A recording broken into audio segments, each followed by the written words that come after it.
my god. Where we all last left off. Sorry, I haven't seen this in a long time. Oh. You're looking at your trach scar? Because my beard? You're like just a scar. You're like, oh shit, look at the scar. I knew it's been there. Yeah, Oh, it's good. It looks horrifying. Like I got stabbed. I wouldn't have even noticed it if you didn't point it out. You're using my beard. The guy that survived John Wick. Yeah. You tried to kill me with a pencil.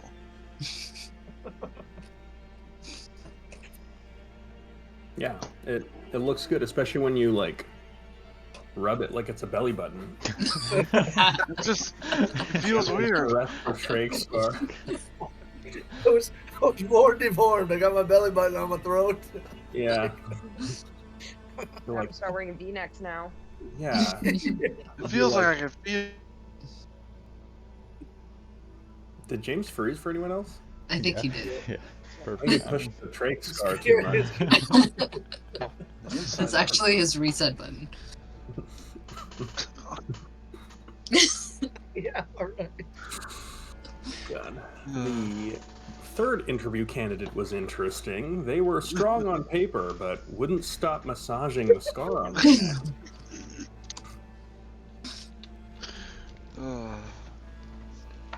Y'all are weird.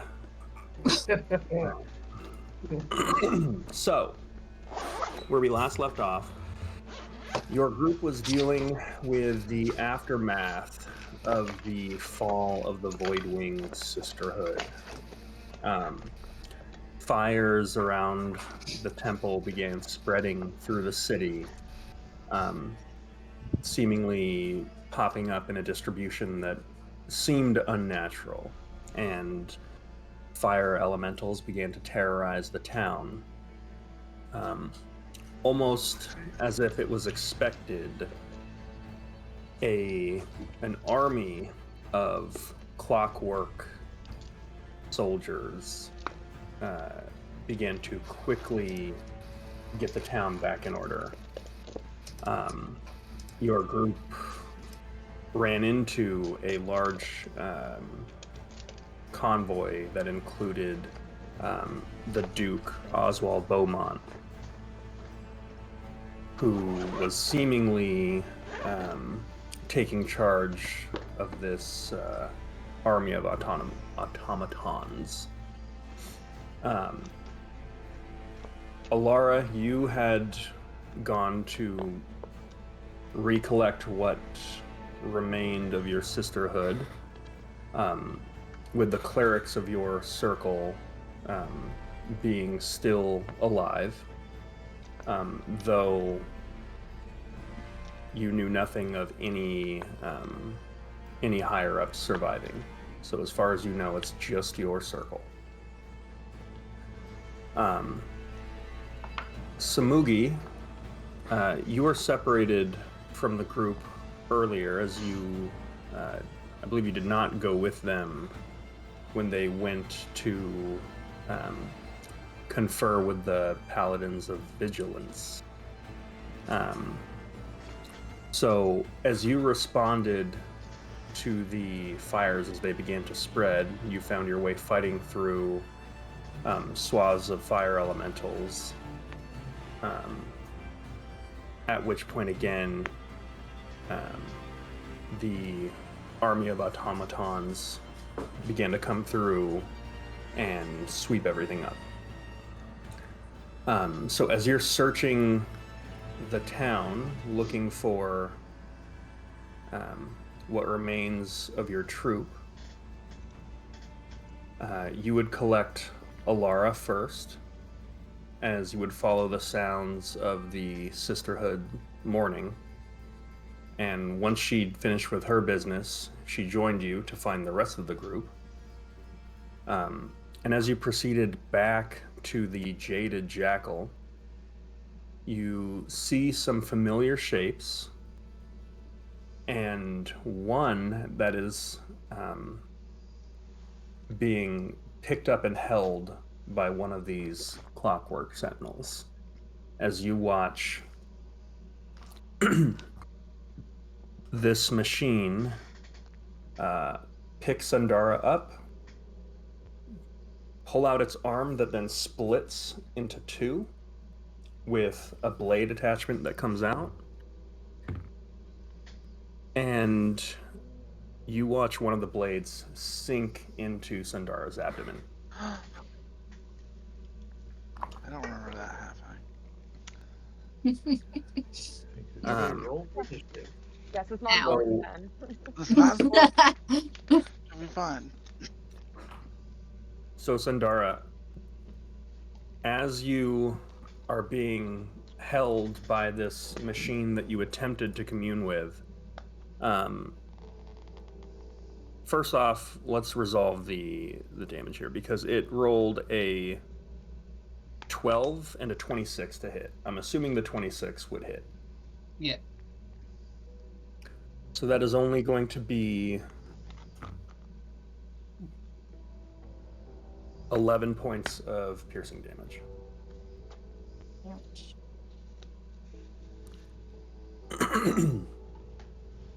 And you see the kind of liquid-like container where the head would be, with that metal casing over it, that, if you looked at it quickly, almost looks like a rat skull. It's just kind of twitching as you just hear it say, "The machine is attempting to reset."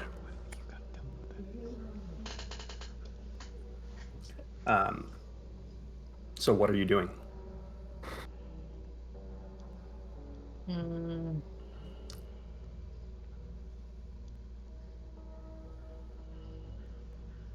I'm going to try and collapse it again while I'm, I guess, locked in its grasp. Okay. In this state, as you attempt to commune with it, the spell fails. Are we able So to intervene? it appears to be in a state that you cannot commune with. Anyone else that would like to act now can choose to attempt to do so. Am Do I within 30 feet? What's that? Am I within 30 feet? You would be at this point. Okay.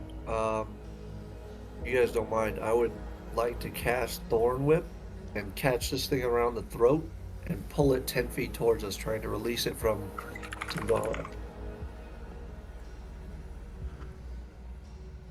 Okay. So Okay. you would all watch Alara run into the fray, cast Thorn. Go ahead and cast your spell. 16. That misses. Fuck. So as you strike with the Thorn Whip, it wraps around it, and as you yank back, it just kind of shears a little bit of the metal and just causes like scrapes against the otherwise pristine brass. Okay.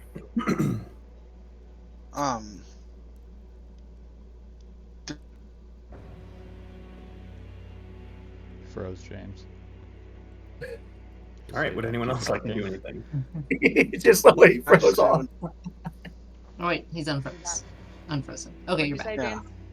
I said, did I see Sundara cast a spell? Yeah, I'd say so. Okay. Realizing that I did nothing, I'd like to make an unarmed strike on the robot to kind of just shoulder check it. Are you trying to, like, detach, or like, detach the grapple? Yes. Yes. Okay, go ahead and make an athletics check. Okay.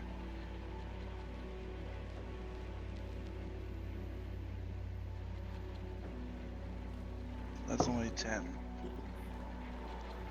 Okay. So as you rush to shoulder check it, you watch as the stack, which is a pretty big, imposing figure in a set of full, like, plate armor, just moving at this thing at an incredible pace. And he just drops his shoulder, and that bends his knees and pops up, and the shoulder connects like right underneath where the rib cage would be against this, what looks like a pretty slender collection of metal, and the thing does not budge. There's just this clang of metal against metal, and it maybe moves like an inch, leaving just a faint bit of dust that kicks up. At this point, the machine is going to, first off, Sundara, as you are grappled right now, you take an electric shock, and you take 3 points of lightning damage. As it's holding you, the head of the machine just spins around 180 degrees, and that the arm, the elbow joint just flips over, so the arm itself, or sorry, the two arms rotate 100 degrees, so that now the blades point towards you, Mr. Stack, at which point it takes 2 attacks. That's a 17 and a 26. 26 hits. That is going to be 10 points of piercing damage. Okay. And once again, you hear the voice just say, "The machine has been disconnected from the collective."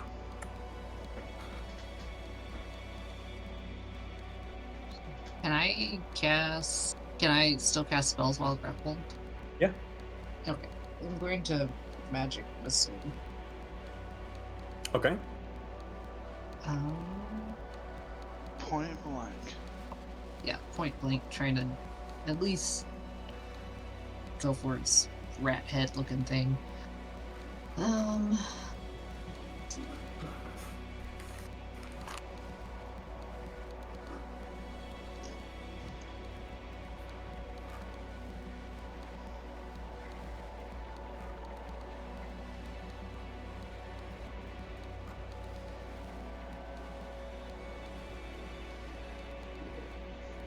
Is 16.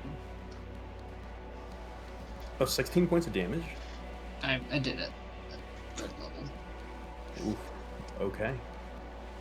I mean, he's got a knife in my stomach, so. Yeah. I mean, fair. I just... It's a bigger number than I was expecting. So with that, I mean, I would say almost point blank, Sundar just reaches out and just like a miniature meteor shower of just this radiant energy almost melts away the face, and you watch as that central glass bulb cracks, and this bluish fluid begins to leak out, and as it does, it almost just evaporates and turns into like a deep purple, like oil stain along the brass, as the machine is now just twitching and sparking. It looks hurt. Would anyone else like to do anything? At this point, you would notice the 2 other clockwork sentinels in the area are now closing in on your location. Are they also? If no one else wants to red? do anything, I would action cast Bless. I'm gonna step into the bar. Cass or Vale has kind of just been watching all this. To step into the bar. Okay. Thomas, do you have anyone that's good with robots here? I mean, not particularly, no. Alright, carry on. And then you see as he just kind of like looks over your shoulder and just sees like Sundara's legs kicking as she casts this spell, and there's like sparks, and just kind of like rolls his eyes a little bit, like reaches down, picks up some brass knuckles, takes a shot, and starts to step out. I wasn't gonna impose, but sure. It's fine. Okay. So do it's, you recognize like machine versus creature? Like, is he? I'm assuming he's not familiar with like machine like this, but you know. I mean, you are a tinkerer. Like you're an engineer. You don't build automatons, but you can see, like, all the guts of this machine are like for the world to see. It's essentially like naked, so you can see all the gears connecting. You don't fully understand how it's powered or how magical enchantments play in. But yeah, you've got a pretty good sense of how this thing works just by looking at it. I'll give you a tinkering check, which would be, I believe it's double your proficiency plus your intelligence. If you want to try to... Well, first you would have to tell me like what you're trying to ascertain from inspecting this thing. Like he wants to turn it off basically, or like remove the power supply. You know, he's not trying to rebuild it or anything.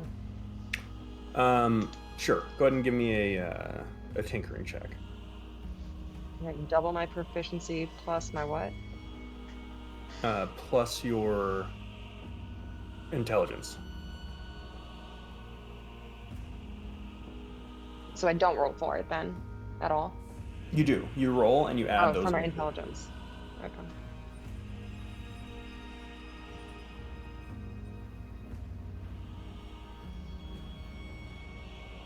Um, 17. 17.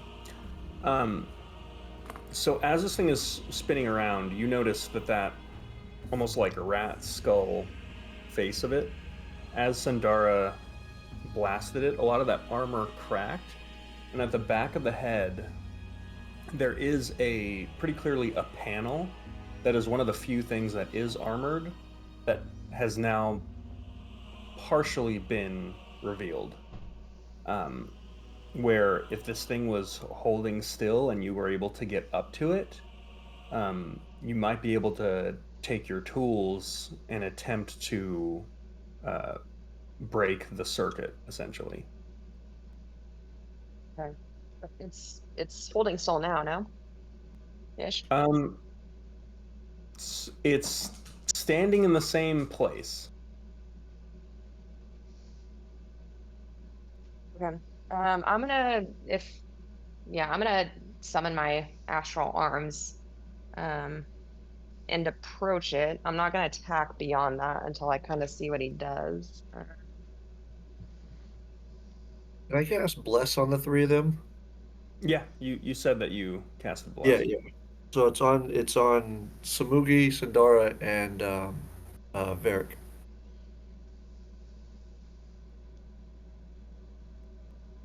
You would do a dex saving.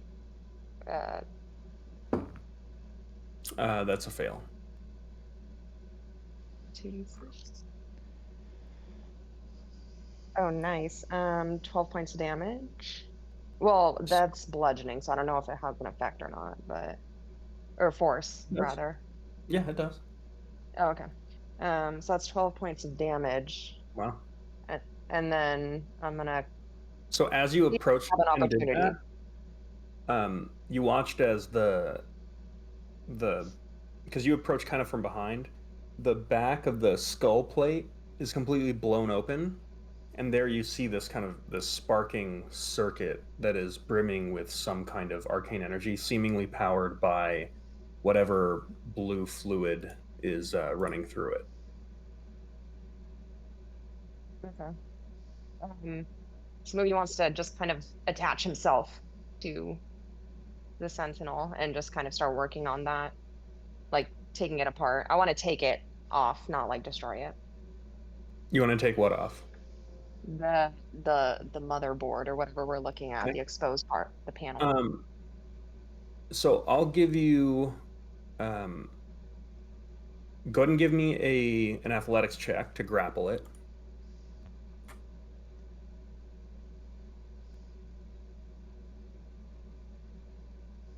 18. 18. Okay, so I'll say if you succeed by more than 5 against it, I'll give you a tinkering check on the same round. Okay, so as you approach to grapple it, you jump on its back with your astral arms, and you watch as its hip, very quickly, it rotates 3 full rotations and spins you off as it holds Sundar. Sundar, you just get like ripped around like you're on like a Did you say gyroscope ride. you have Like a bless, so ride. you can add a D4 to that Not that add a check. D4 to checks with bless. It's only attacks and saves. Damn it!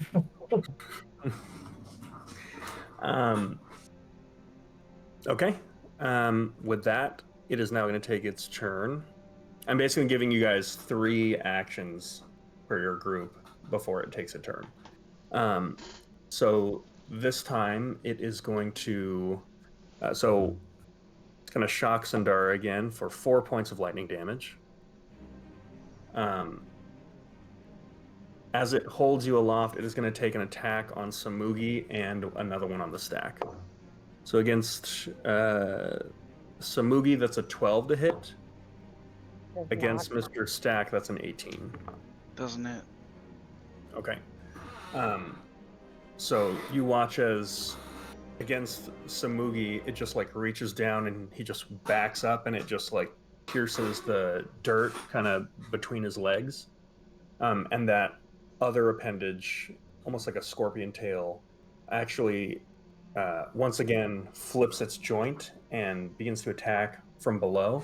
It catches you.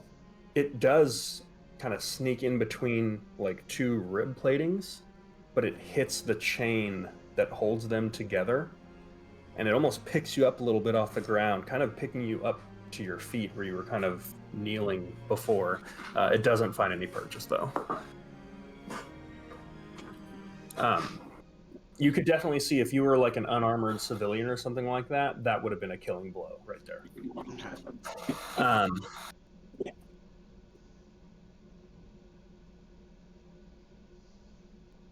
So with that, what would you guys like to do?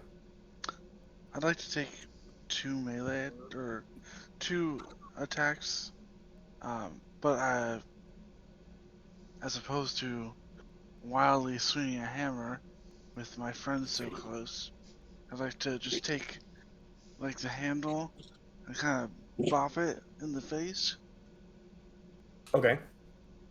twice. Okay, I'll say this is going to be the damage for this is going to be a D4. Okay.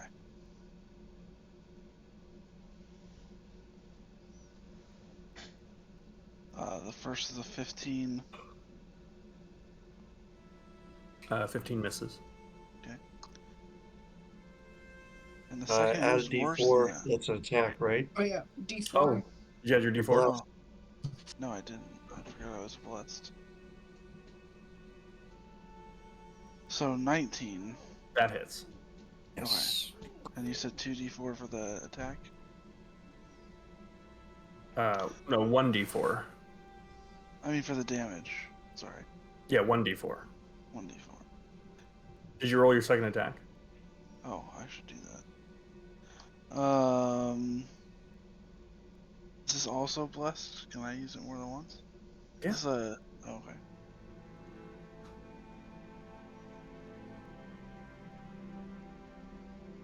That's a total of 20. That hits. So go ahead and roll damage. So 2d4 plus your modifiers. Can I use my superiority dice? Yeah, if you want to do a thing. Yeah, I'd like to use the maneuvering attack, Mm-hmm. which will allow one of them to move without taking an opportunity attack.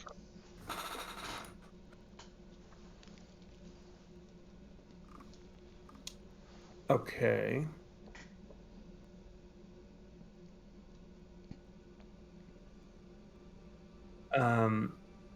Well, you can't maneuver Sundara out of a grapple. Can I So allow Samugi then the you opportunity can. to move? Okay. Yeah. Um, So Samugi, if you want to leave its melee range, you can do so without taking an attack right now. So it's up to you if you Okay. want to stay in the pocket or leave its range. That's a total of 14 points of damage. Okay.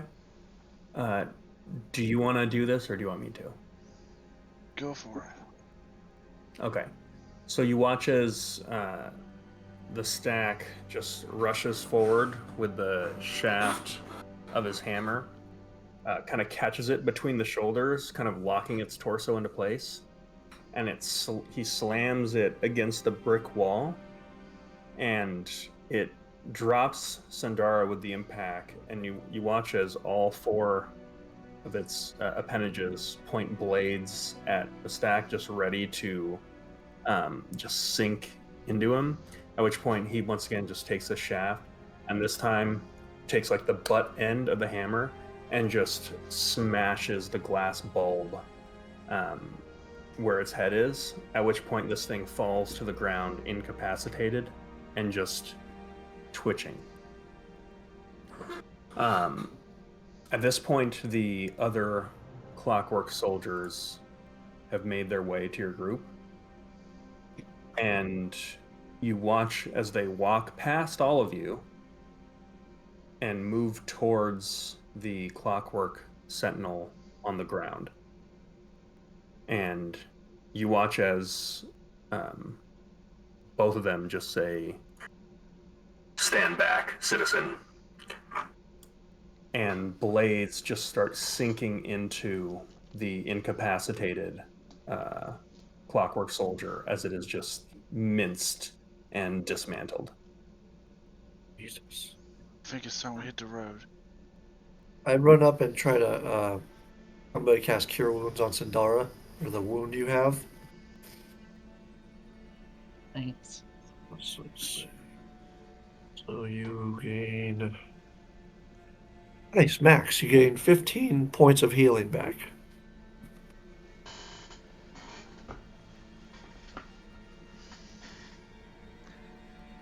Thanks. Jeez, what the hell was that thing? Sorry for getting us in a little bit of trouble there, guys. I thought that was going to go smoother. Yeah, remember when I said if you want it to be hidden or not? Maybe let's try for the hidden route next time. Are the two Clockwork other soldiers still around, or did they kill that thing? Yeah. Or They're- destroyed it? I mean, they've pretty much like destroyed it, and now they're both standing next to it. And you just hear a voice just say, "The machine is requesting an engineer." I think it's time we get out of here. Yeah, I think that's a great idea. Sorry, Thomas. Not a problem. We'll be back. I'll be back at least later with hopefully more people. More friendly He turns faces. to you and goes, "So, you didn't want to take care of these other two, eh?" I think maybe whoever this engineer is coming, and it doesn't seem they'll bother you. So just sit tight, get a good look at them. Don't die.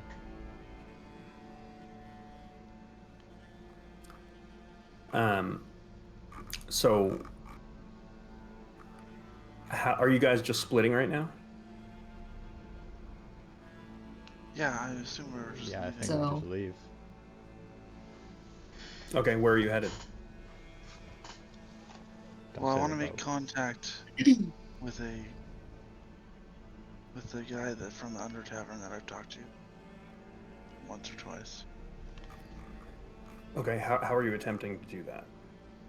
Well, I was assuming we go back towards our boat, and I would just draw with my piece of chalk a giant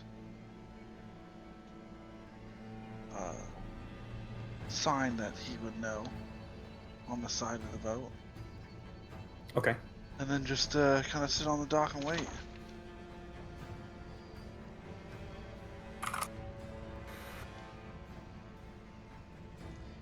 Okay. So as you guys are walking back towards the docks,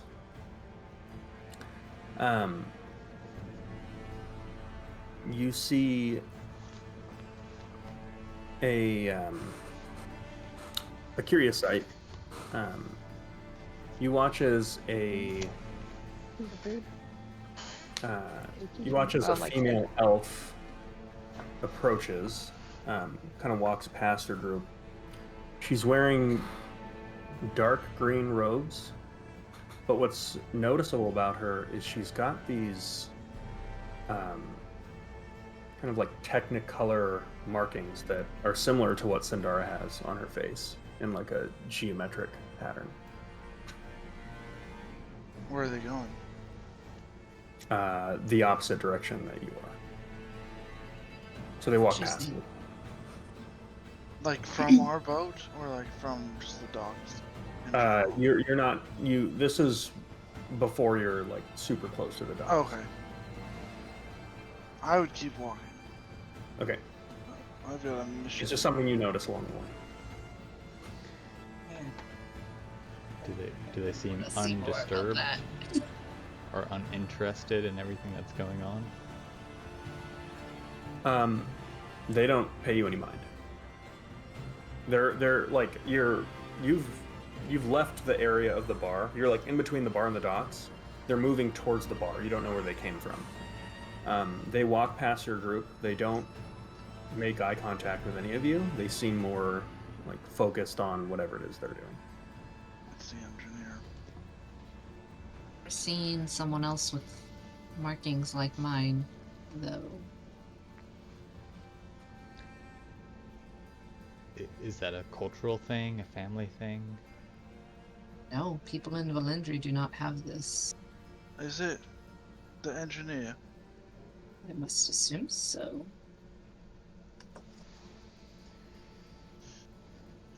Where'd you get the markings? They just appeared. As my magic gets stronger, they get more prominent. Alright. Are we following them, or are we laying low for a bit? Well, I'm pretty sure we know where they're going. I mean, we could just... No, I'm not going to propose anything. I've already got us in enough trouble today. I think we should at least check and see what the Undertavern has as far as help might go. Seems like all this could be bad for business. I see what the gossip is. Yeah. Find out if they're sticking around or moving out. If they Would want that to be a fight, bad idea? Might be able just to give get me some. a... What was that? So I said, go ahead. Let's see what we can find. So when we get back to the boat, that's when I'll draw the marking. Grab a little information to see what the hell is going on here. You get back to the boat and you draw the marking, and then Yeah. all right, you do that. Well, I mean, we kind of know what's going on. For whatever reason, Beaumont or whoever he works for wants control of this place. I mean, we know what's going on, but we need people to fight. And we need people who are good at fighting. I think after your under tavern friend comes, maybe we go into the city. There's got to be some people, some businesses that accepted a deal they're not happy with. True. So That's good. I would tell you right now, the marking that you make, it could take anywhere between like hours and a couple days for your contact to get to you. Okay. Because it's not like a bat signal that goes up into the sky. It's like Yeah, you no, have to see the marking and then decide to make contact with you. So you would know that it's not something that's going to be like immediate. Did we go and like drop through a few of the businesses that Laura would know and maybe get some insight on if these purchases are like forceful or not? Maybe we Of go the talk to that businesses? gun guy. Before the guns. I was thinking that too. The Huntsman's Promise. Yeah. Drop by, Laura, maybe. did you learn anything from the dead body? Yeah, I'm really sorry for that. I haven't apologized for just kind of leaving you in the spur of the moment there. Yeah, I found out that they were that soldier was hired by Serpa, and the leader of that attack was a large male with a large brown beard. He was one of the druids. He goes by the name Tarek. But other than that, I didn't really get much out of him.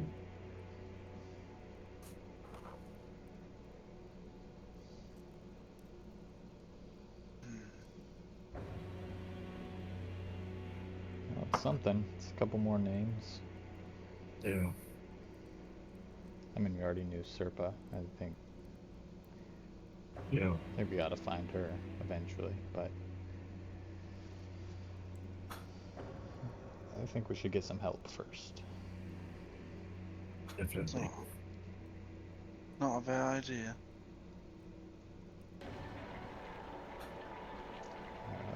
To the Huntsman's Promise, or are you gonna stay here and wait for your friend? He knows that's our ship. He knows it's my signal. If he wants to make contact, he'll find me.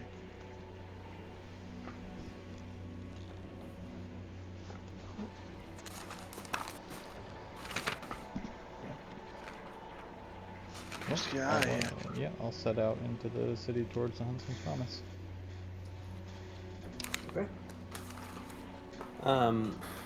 As you make your way through the city, the streets are pretty peaceful. Around every 1 to 2 blocks, you see a clockwork sentinel just kind of standing. You don't know what they're looking for, but they're just looking, and they appear to be vigilant. So, Clark, Yes. could you dismantle those with your magic?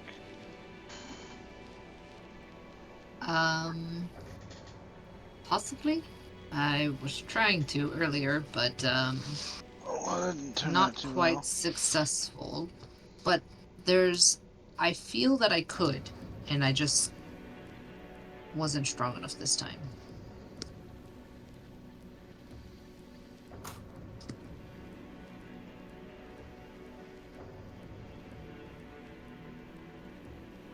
So, as you have this conversation, you do approach the Huntsman's Promise, and sure enough, there is a clockwork sentinel standing right outside the store.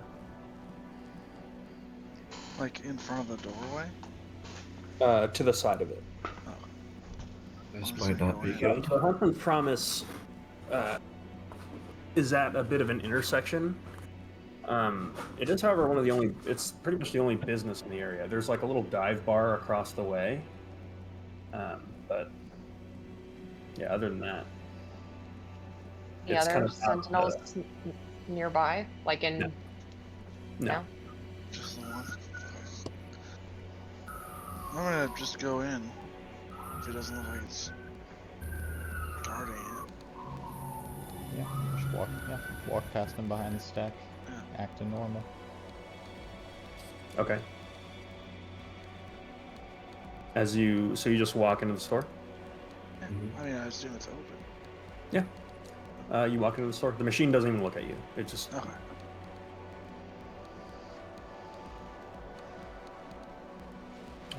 Hello? Anyone here? hello there. You see the face of Reggie, the proprietor of the gun store. It's you again. Yeah. Interesting day today. Yeah, a lot of changes around here. That is for sure. Is everybody in? Yep. Mhm. Is there a lock on this door? There is. Can I lock it? Yeah. I promise this isn't, I'm not gonna hurt you. And then get away from the door, just so if that thing comes rushing in. As you say, I'm not gonna hurt you. He just goes, I know, and you hear this. Yeah, right. I'm just walking up to the front, just dragging my hammer on the ground, semi-menacingly. Even though he says we're not gonna hurt you. Make an intimidation check. We're friends. We're friends.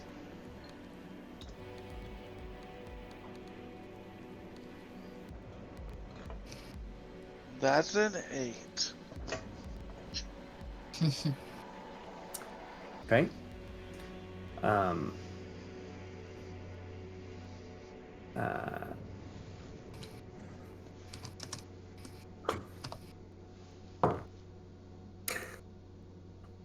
Oh no. With a single quick flash of movement, this kind of curmudgeon-y older gnome just like whips his hips to the right and then back to the left, and you see he's got like this little pea shooter that he's holding at his hip, and he shoots at you, Mr. Varick, hits you with a Oh, gee. natural 20. Oh, Come fuck. on. He is doing a disarming attack. So I need you to make a strength saving throw to hold on to your weapon. God damn it, a 12 again. More 12s. Okay.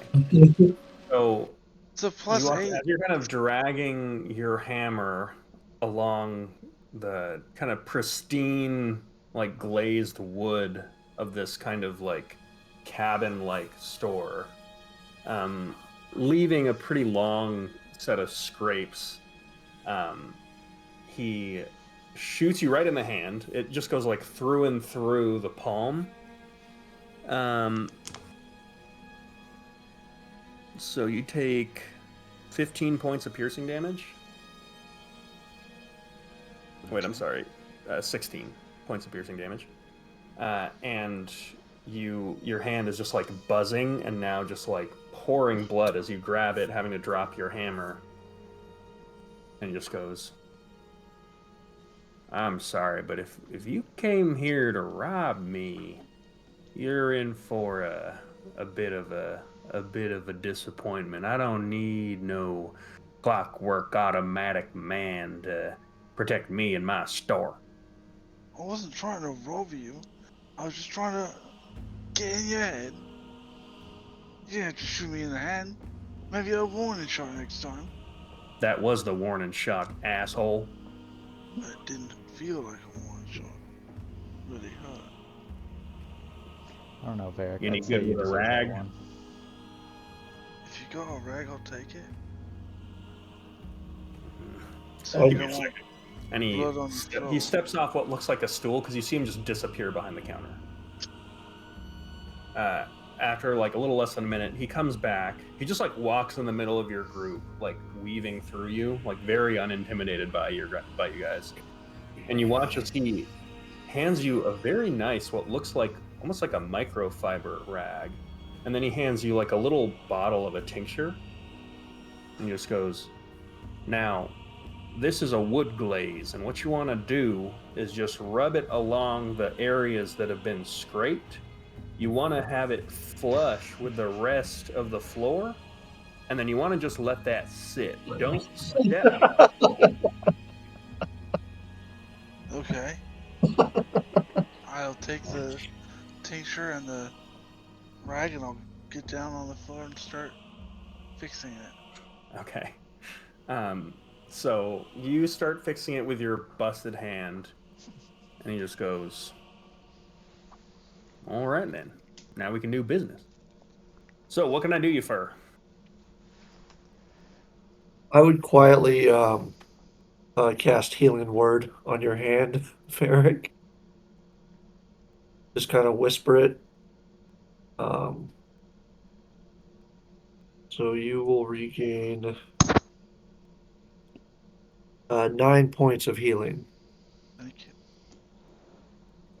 No more fucking trouble. You just started the day. I never get to have any Yeah. fun anymore. Maybe don't intimidate the people we're trying to get help from. I didn't know that's what we were doing. Yeah, what? All I right. thought we were trying to figure out who's bought. Well, yeah, but we also need help. Uh, uh, Reggie, sorry for everything. I don't think we're here to purchase anything. More just, have you sold your business to this big shot fella that came around offering? My business? Fuck no. I was born in this store. I spent my whole life working it, Alright. and you bet your ass I'm gonna die here. Oh, so Born what's in with this store? the So- robot? Right over there where your friend's bleeding. This spot has seen a lot of stuff, huh? No, you see, the wood glaze really keeps the bodily fluids from seeping into the wood. That's what it's for. But if you scrape it off, it doesn't do any damn good. Well, I'm trying to fix it, mate, okay? Give me a break. He locked the door. I thought this was like intimidating time. That's true. He's Announced got the a exact point. opposite. You better hope I don't have any customers out there. I mean, my question is, when do you go into a place, lock the door, and then ask for help? Doesn't make sense to me. So I thought we were going the strong arm route. I am, again, very sorry about the floor, and I'm trying to fix it. Alright, mate? You know how humiliating this is for me? A giant man on the floor, cleaning it. After I tried to intimidate you, you shot me in the hand, mate. I don't understand what's so humiliating about a grade A quality wood glaze that's made by a good friend of mine. Someone had to damn do it. You think it got down there by itself, whether you're big or small? I don't understand why it's humiliating to be doing an honest day's work. Well, 'cause I was trying to be intimidating, and now I'm on the floor. Well, a wise man might say there's a lesson to learn from all this, but I might not be wise enough to tell you. So maybe y'all better ruminate on it. Anyways, what can I actually do for you? You don't seem like you're giving up your business anytime soon. I don't think whatever situation is in the city is going to end anytime soon. And what situation is that? With the fires or with the robots? I think the fires Second. are over with the robots, as he put it. Yeah, well, I mean, it's hard enough making this, business work. So no one cares about guns anymore. Not like they used to anyways. I care about guns. Well, then maybe next time you'll actually buy something. But I got a gun. See, that's the problem. I sell someone a gun, then they have a gun, and they don't come back. That's a good point. I thought we Trust fixed me. that problem. Doesn't As- seem like a sustainable business. I mean, this was even before the goons that were doing all that.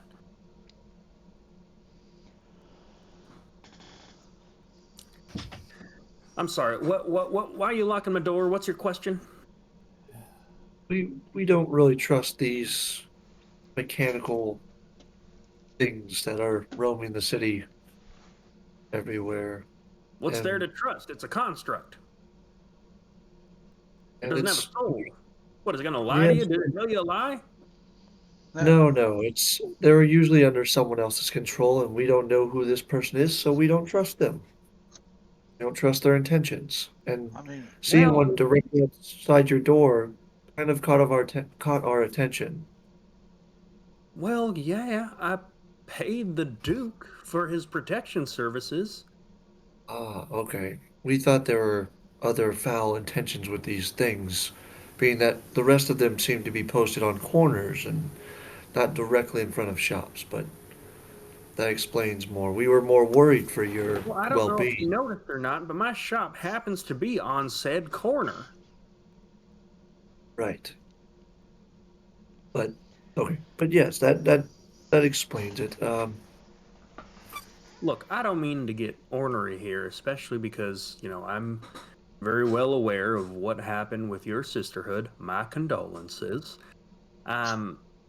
But you come in here asking all these questions. I get the sense you've got a grievance with the Duke.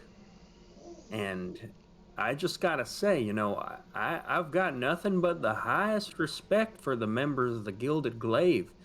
But they're a small outfit, and their rates are not cheap. And I was a platinum member.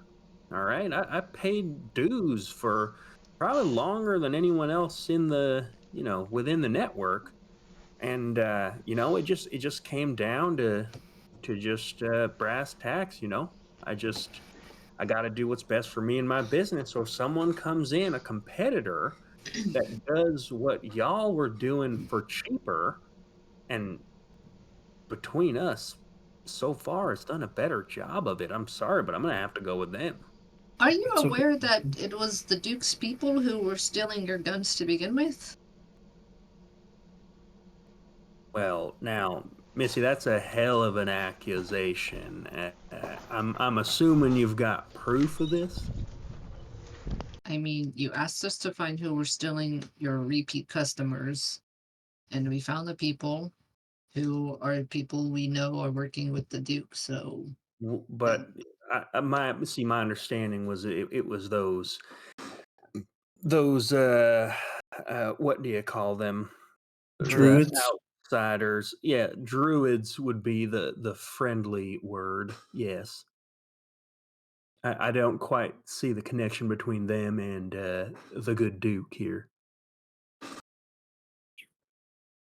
We are still putting together the pieces ourselves, but so far things have led to those two being intertwined in some way or another. We Tell you what, let me make this simpler for you. Let's say the Duke is in cahoots with said druids. What, for me as a businessman, what would you like me to do about it? nothing at all. We were just doing a welfare check on the businesses and establishments we I mean, know. I gotta say, even if I could afford it, and I signed back up with the Glaive, I went over to Tommy, that limey bastard, and I said, "Hey Tom, sign me up for another 3 years." I wonder what he'd tell me, because my understanding is your organization is done. So, I mean, the Duke's got the only game in town. He's offering a service that's better for my business. I don't understand how I'm the asshole for taking it. No such accusations been made. I wouldn't judge you for this. I understand that their prices were quite high at the time, but there is something that comes with that is the ones that are sent out have a bit of morality towards a situation where these machines are set in a certain way with no other choice, no soul to the choice that they have to make. If it were to, I don't know, coming to choose to let someone live, they may just be programmed to kill. I mean, we're getting into some serious deep talk here, but sister, this is New Callum. If I ever lost a wink of sleep at night for any time I sold a gun to someone with no soul, then I would look like shit. Good point. Yes, good point. Just be on alert with these things. I could be entirely wrong with this, but if I'm right, everybody here needs to be careful, being that there are so many of them now flooding the streets. The Gilded Glaive, we were never out to conquer a town. It seems to be some other play here by this, what's his name? This Duke. Just Well, in the sister, shops I we can know. promise you this: if anyone tries to conquer this store here, they've got another thing coming. Glad to hear it. So thanks for the welfare check, but you don't need to worry about me. All right. Now, can I sell anyone here some firearms? I've come up with a line of new robot-killing bullets. That's very interesting. How do they work?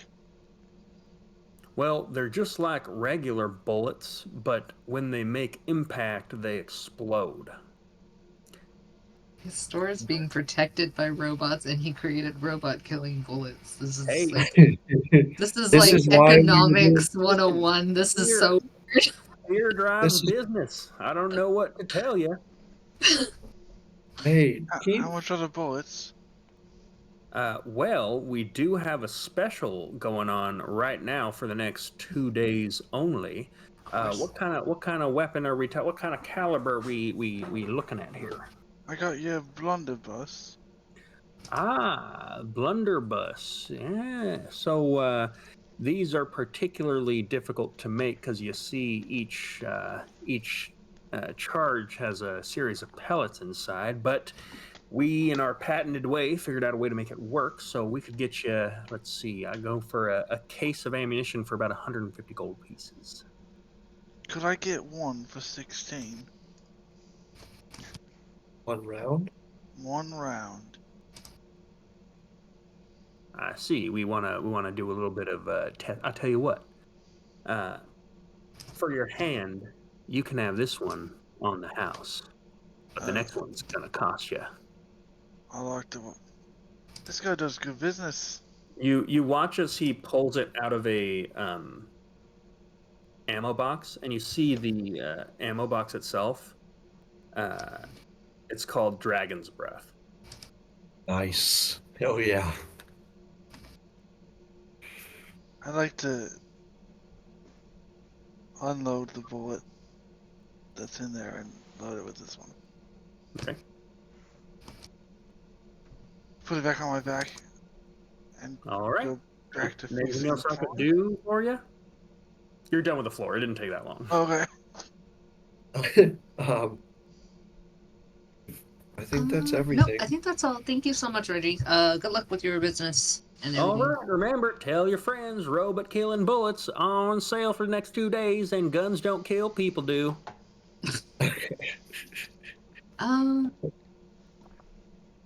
Friends, can we regroup somewhere? I feel like we need to just sit down and talk for a second. Go back to the Great. boat. I think the boat would be the safest bet. No prying ears that way. Like there's, if we get into some deeper talks. I go and gently pick my hammer up off the floor. Just to not scratch it. Floor looks good. Oh, you He's know just what? frowning at you. I think I might buy It's crazy times. I'll You meet you never all know when outside. you might need one. We do also, just a heads up, I don't know if you're just talking to the guy, have a rifle and some hand cannons on the ship. Yeah. Okay. We'll just wait for you outside. I don't think we're gonna leave. We have spare guns. Okay. Yeah. Yeah, we found a lot Okay. and did not return them. We commandeered stolen guns. Yes. It's All's fair. almost like what the police do. We just kept the evidence. Yeah. Yeah, I'll hang back in the shop for a little bit. Okay. You're in veil form, right? Yeah. They,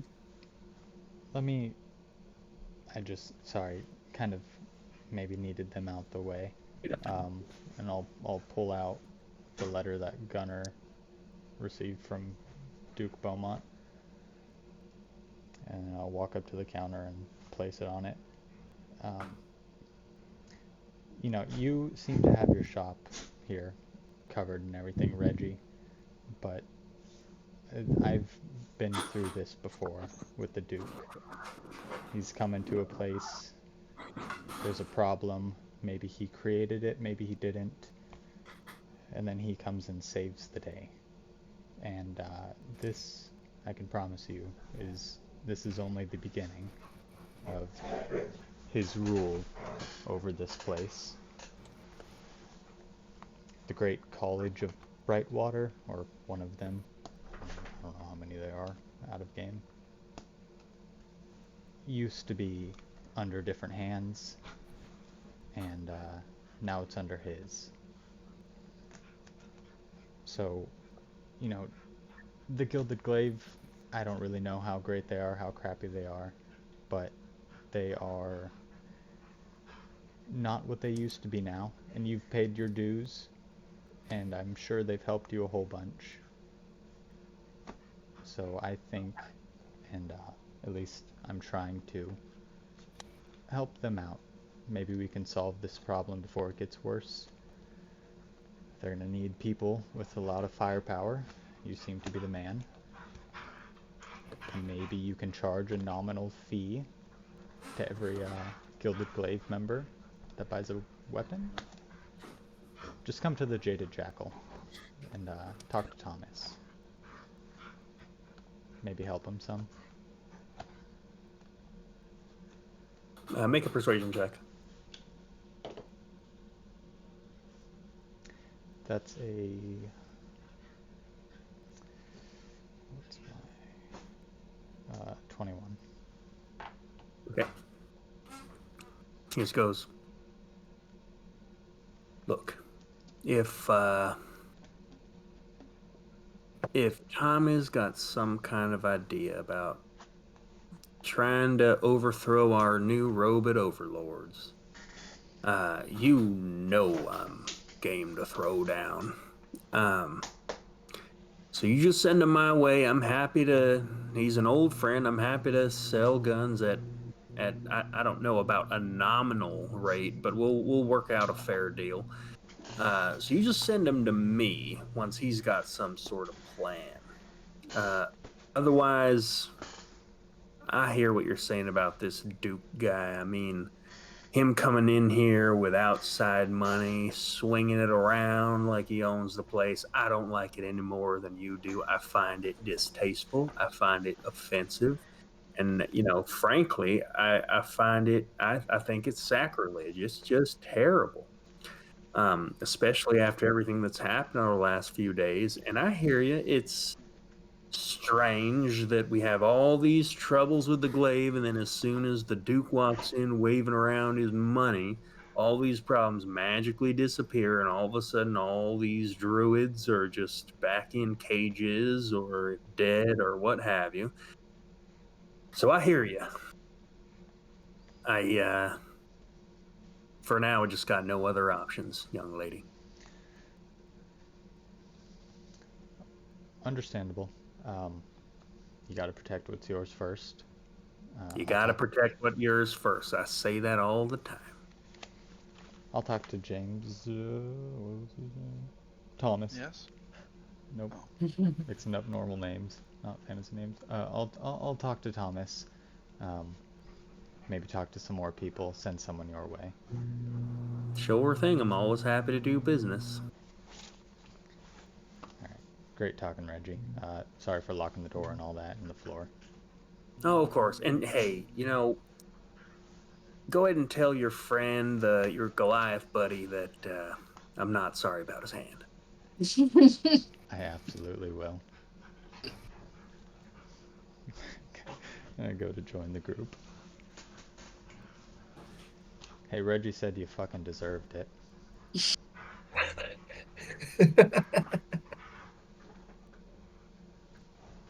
Just passing along a message. All right. So where are you guys headed? Back to the ship. Back to the ship. Just walking, getting This lots time of we're steps in. getting on it. All right. Oh yeah. Okay. So you make your way back to the ship. As you approach, kind of single file, your gangplank or what have you is back up. Oh, really? Yep. So as you make your way on the ship, almost single file, Leland's just sitting there and just like, morning, Captain. Captain. Morning, Captain. Morning, Captain. Morning, Captain. Did we get that? Did we ever? Hello, Leland. Did we get guns on this boat? You yeah. don't see them yet. No guns yet. Got interrupted. So Are you holding? I feel I was like just we gonna have a check on lot to Leland. talk about. Hmm? Should we go sit down and I don't know, eat a snack while we figure out our next moves, or We've got beads of flavorless gelatinous material. Leland, do we have any other food aboard that isn't that? Well, yeah, I think I've got some carrots around here. Never mind. It's fine. All right, Captain. I can make a trip to the store. No, Leland, don't leave the ship. It's fine. You No, can't. no. How would you? You don't even go to the. You don't even leave the ship. What store would you go to? The water store. Oh, that's. Is there a water store? Yeah, I was actually curious on that too. Is there actually a water store? You're asking him? Yeah. He says, I've been tending to the ship for longer than you can imagine. Everything I need, I get from the sea. Oh, that's what I meant. He has a weird history. Well, you got carrots from the sea. That I did. Sea carrots they are. What's Just the Minecraft difference? fishing. You're a Half miracle, the Leland. nutrition, twice the flavor.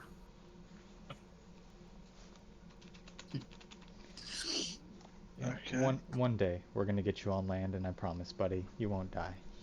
I think he will. I literally think he will. I'm fully convinced that if this man steps on land, he will implode. Just a heart She's attack not wrong. instantly.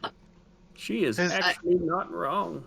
I Is he- whispered to whoever's closest to me, I think maybe he is some demon or something, and if he steps on land, he's going to just, like, I don't know, ascend to heaven or some crazy shit. I think he would Actually, a walk sea back hag. and forth.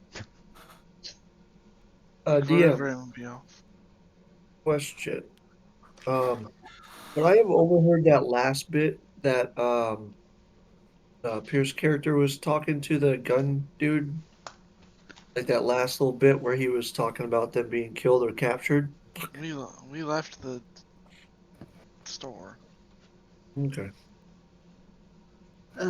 Okay, guys.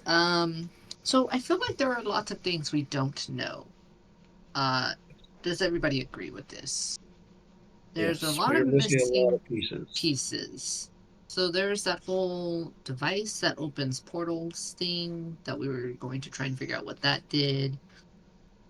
Then we were trying to figure out how to connect Beaumont to the druids. And then what's up with the druids and Serpa? I really am curious about that elf that we passed on the way and some of these clockwork surgers. So I don't know. What are we doing now? My best idea on that is if we were to look into the druids, I say go back to the first place we ran into Serpa. Was where the If that is who Chimera Serpa were, is. whatever those were. Her camp may be near there. Another thing, DM, would I know the significance of how, like where the Raven Queen's temple was, like the significance as to why it was placed where it was?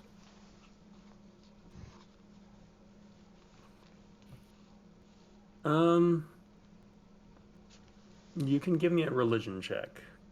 Okay. You do. So this is to see if you get like cherry on top kind of stuff. Ooh. Gotcha. Religion. Well, fantastic. 4. Okay.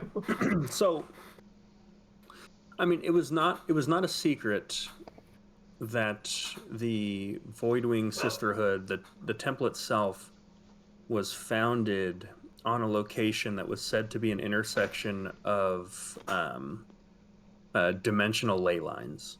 Uh-oh. Okay. Where there was an artifact in the temple that the whole thing was founded around, which was this bowl that basically the statue of the Raven Queen would hold. And that's actually what your friend was running back to retrieve from the temple when she ran back into the fire. Gotcha. Which is what you found out after linking back up with her. Okay. But basically, it being founded on this intersection of these ley lines means it exists in a place where the space between dimensions is at its thinnest. You don't know why. As you think about it, it could be because maybe in theory that's the like maybe someone thought it'd be easiest to communicate with the Raven Queen, with her home domain being the Shadowfell. Okay. After talking with some of your sisters, you did learn that their initial intention of purchasing this device was with the intention of opening a gateway to the Shadowfell so that they could commune with the Raven Queen and they could visit the actual Winter's Palace in the Shadowfell itself and make pilgrimages. Okay. That's why they sought to get access to that device. Now, you would also know to do that, that would only be something that they could access a certain time of year. So the dimension that you would be able to go to would be different depending on what time of the year it is. Okay. So it's the way you remember it being explained to you is if you had like multiple clocks that are just stacked on top of each other, where when the hands of different clocks are like pointing in the same direction, that's where like that. I see. Okay. Where it take you. Gotcha. So Okay. it's something you have to sync up. So like one day or like one time of the year might take you to the Shadowfell. The other time of the year might take you to like the elemental plane of water. The other time it might take you to like the abyss. Yeah. Okay. I would relay that to the group, thinking that the relevance of this may have been why they would have attacked it, trying to get after that sacred heirloom for some reason. I don't know the significance of the bowl, but that may have been what the point of the attack was. Well, what And time I of... think that if Well- they try to rebuild any structure there, we should definitely be suspicious of that. What portal? Where's the... This... Right now, where's the portal go to? I don't know. Didn't it go to the fire plane with all the fire elementals? Well, that would Depends make on what sense. time of year it's open, right? I thought they just magicked fire and elementals. but I don't know that much about. Did you ever find bodies of your leaders, other sisters? Did we go through the wreckage? I mean, the I mean, survivors. you saw some bodies within the temple for sure. Like, what you didn't identify anyone specifically, but you know there were some of your sisters in there. It looked like, and the rest of you would have seen this too. It looked like basically the druids stormed the temple, bunkered down inside, and then that's when the elementals started pouring out and the fires started spreading, and it was almost like fire was starting to erupt from the ground, like outside of what would be a normal spreading of fire. Did the when we were there, were the druids concerned about the fire as well? Like, hey, this wasn't part of the plan, or they're like, yeah, They fire. were. They seemed to be fairly comfortable inside the temple when they caught the entire doorway on fire with the place burning down. You specifically recall when you got there was an envoy of druids, and they split up where some of them left and some of them went inside to specifically defend the temple as the fires were raging. Okay. So not only were they comfortable with the fire, it seems like they were actively trying to reinforce the source of the fire. Wow. So Crazy. They could have used. Maybe this attack was because the timing was right. Maybe the druids used this device thing to go to the plane of fire. To me, that all Either that seems or like they a didn't know distraction. that, or well, yeah, if they were defending, I would say maybe they didn't know which plane it would open. If they were so comfortable with fire, maybe they did. It seems like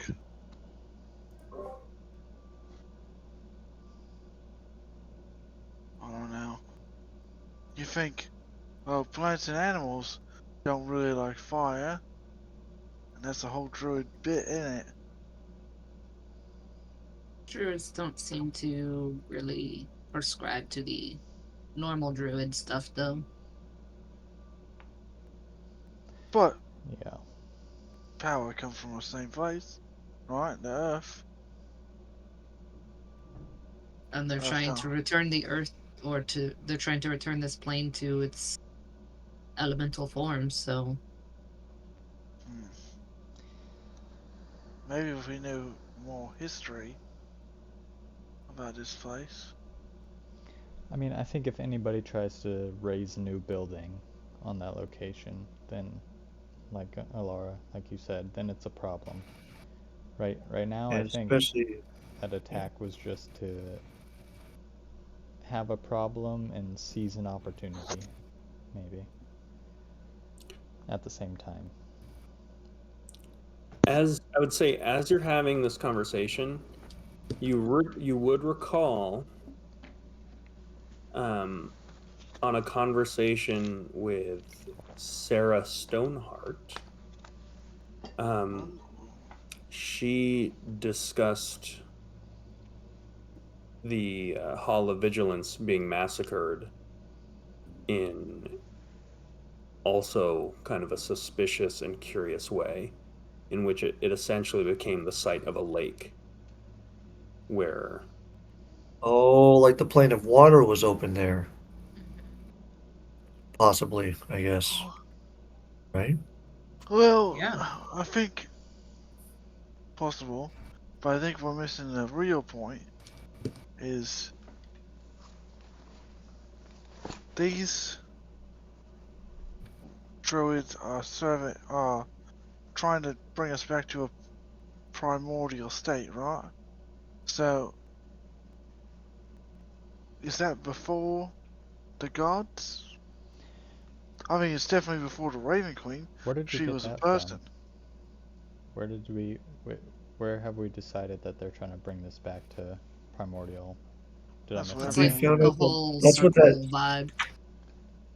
That's what Yeah, everyone's that's what been that telling druid us. group People. wants to do is bring it back to the old ways, isn't it? Yeah, the multiple people have Okay. said that's what the circle's whole Yeah, the goal Druids is. of Renador, the roots of oblivion, circle of ruin and thistle. Yeah, I thought we had found out that they were trying to bring everything back to Okay. If the that's old something we've already ways. figured out, then that. So, are you following? See, Yep. they're taking out places where the gods are, or where they're worshipped,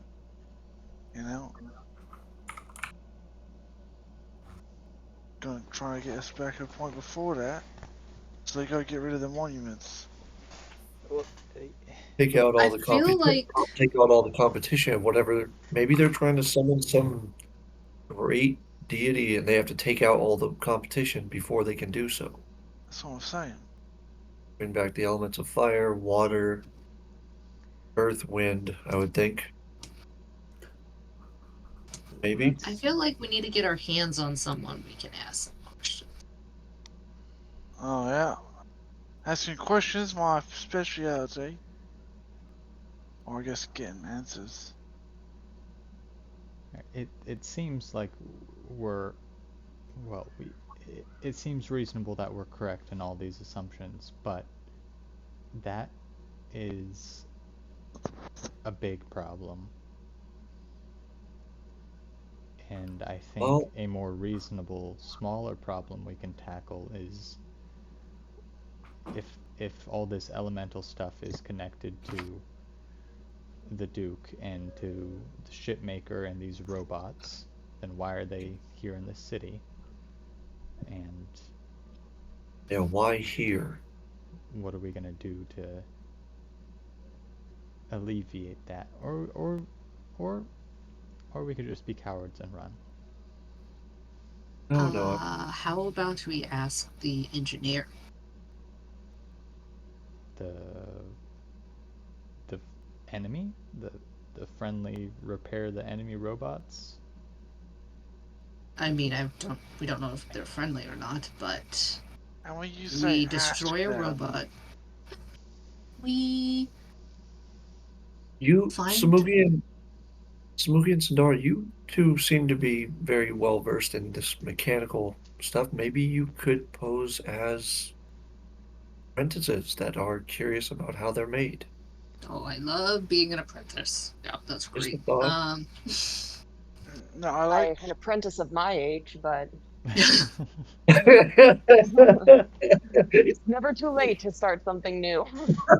We could, again, feel free to shoot this idea down because I've had very bad ideas recently. Find a way to destroy a clockwork device in isolation, throw it on the ground somewhere so that the other clockwork devices call for an engineer, and then kind of slink around the area until the engineer appears. I don't know where to go from there. Kind of I see where you're like going. act like we're a random crowd. Well, here's a question. Wouldn't those other clockwork devices be guarding the body and the engineer? Therefore, if we try to ask them questions and they don't want to comply, we can't The use. Well, then we'll know he's more of a prisoner, I would think, than a. I don't know. And the engineer has to walk off eventually. We saw them walk towards, well, we think we saw them walk towards the devices, so they're not with the clockwork soldiers all the time. Oh, so you say wait for them to leave, and then Mm-hmm. scoop them up. Gently, Right. just in case. Okay, scoop them up gently, and bring them back to the boat. So Yeah, well, God, the not back to our plan boat, to our apartment or something with that giant rat. the plan is to kidnap the medic An of the engineer. enemy. Yes, I feel like that's a great plan. You know, I also like the plan. In this time, Alex, how much time have we been spending kind of at rest? Is it About 10 minutes. okay? Yeah. Damn it! I was thinking. I mean, we can just rest if you No. can. I was just. We're not in a rush. Alara's looking through Oh, her here we book are. for, like, while we're contemplating these options, looking through what magic she has that could assist in this way, in any way, shape, or form. That's the only reason I'm asking. I think the plan, Sundar, is not a bad one, although I'm not so sure about confronting the engineer. I'm also worried that maybe if they realize that you guys have this similar unique power, that they will want your powers, you know. It's a good point. So it would potentially put you at risk. So I think maybe let's I would be willing to carry out the first part of your plan where we go bait essentially the engineer, and then we can just kind of see what happens from there. We don't know if they're hostile, you know. Um, With observation first. yeah, maybe just observe them to see, find out more. I know, I can see the We, stack visibly. I'd rather not put us on the radar immediately, so observation would probably be best. You say Yeah. put us on the radar immediately. We already destroyed one. Did stab Well, me in the We're stomach. on the Maybe a radar. that cooldown was, period, you know. yeah. And if we're looking for information on this town, right?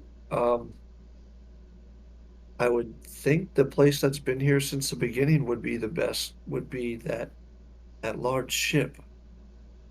Maybe they know, those soldiers know something. They said they've been here forever since that ship has kind of been, must have been perched there for a good while.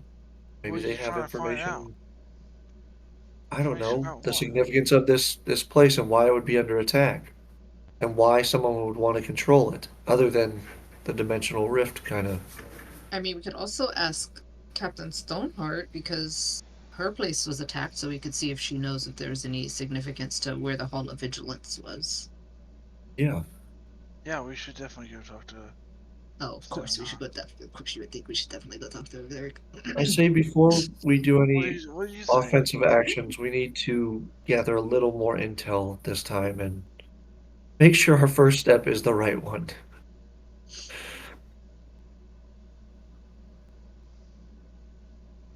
So, what did we decide? I said that we should, yeah, Attack a sentinel I then. love it. yeah, before we take an offensive step, we gather a little more info, even if it's light intel, then we make a decision on what our next offensive move will be. Well, here's a question for you. Where the Hall of Vigilance was, and now there's a lake, is the Duke in charge of that area of land? Or did he see the destructive capabilities of the druids there and then decide, hey, let me get these blokes, mess up this town, and then I can come in and save the day? It's Or has he very, been with them the whole time? that's a very good point. So we should ask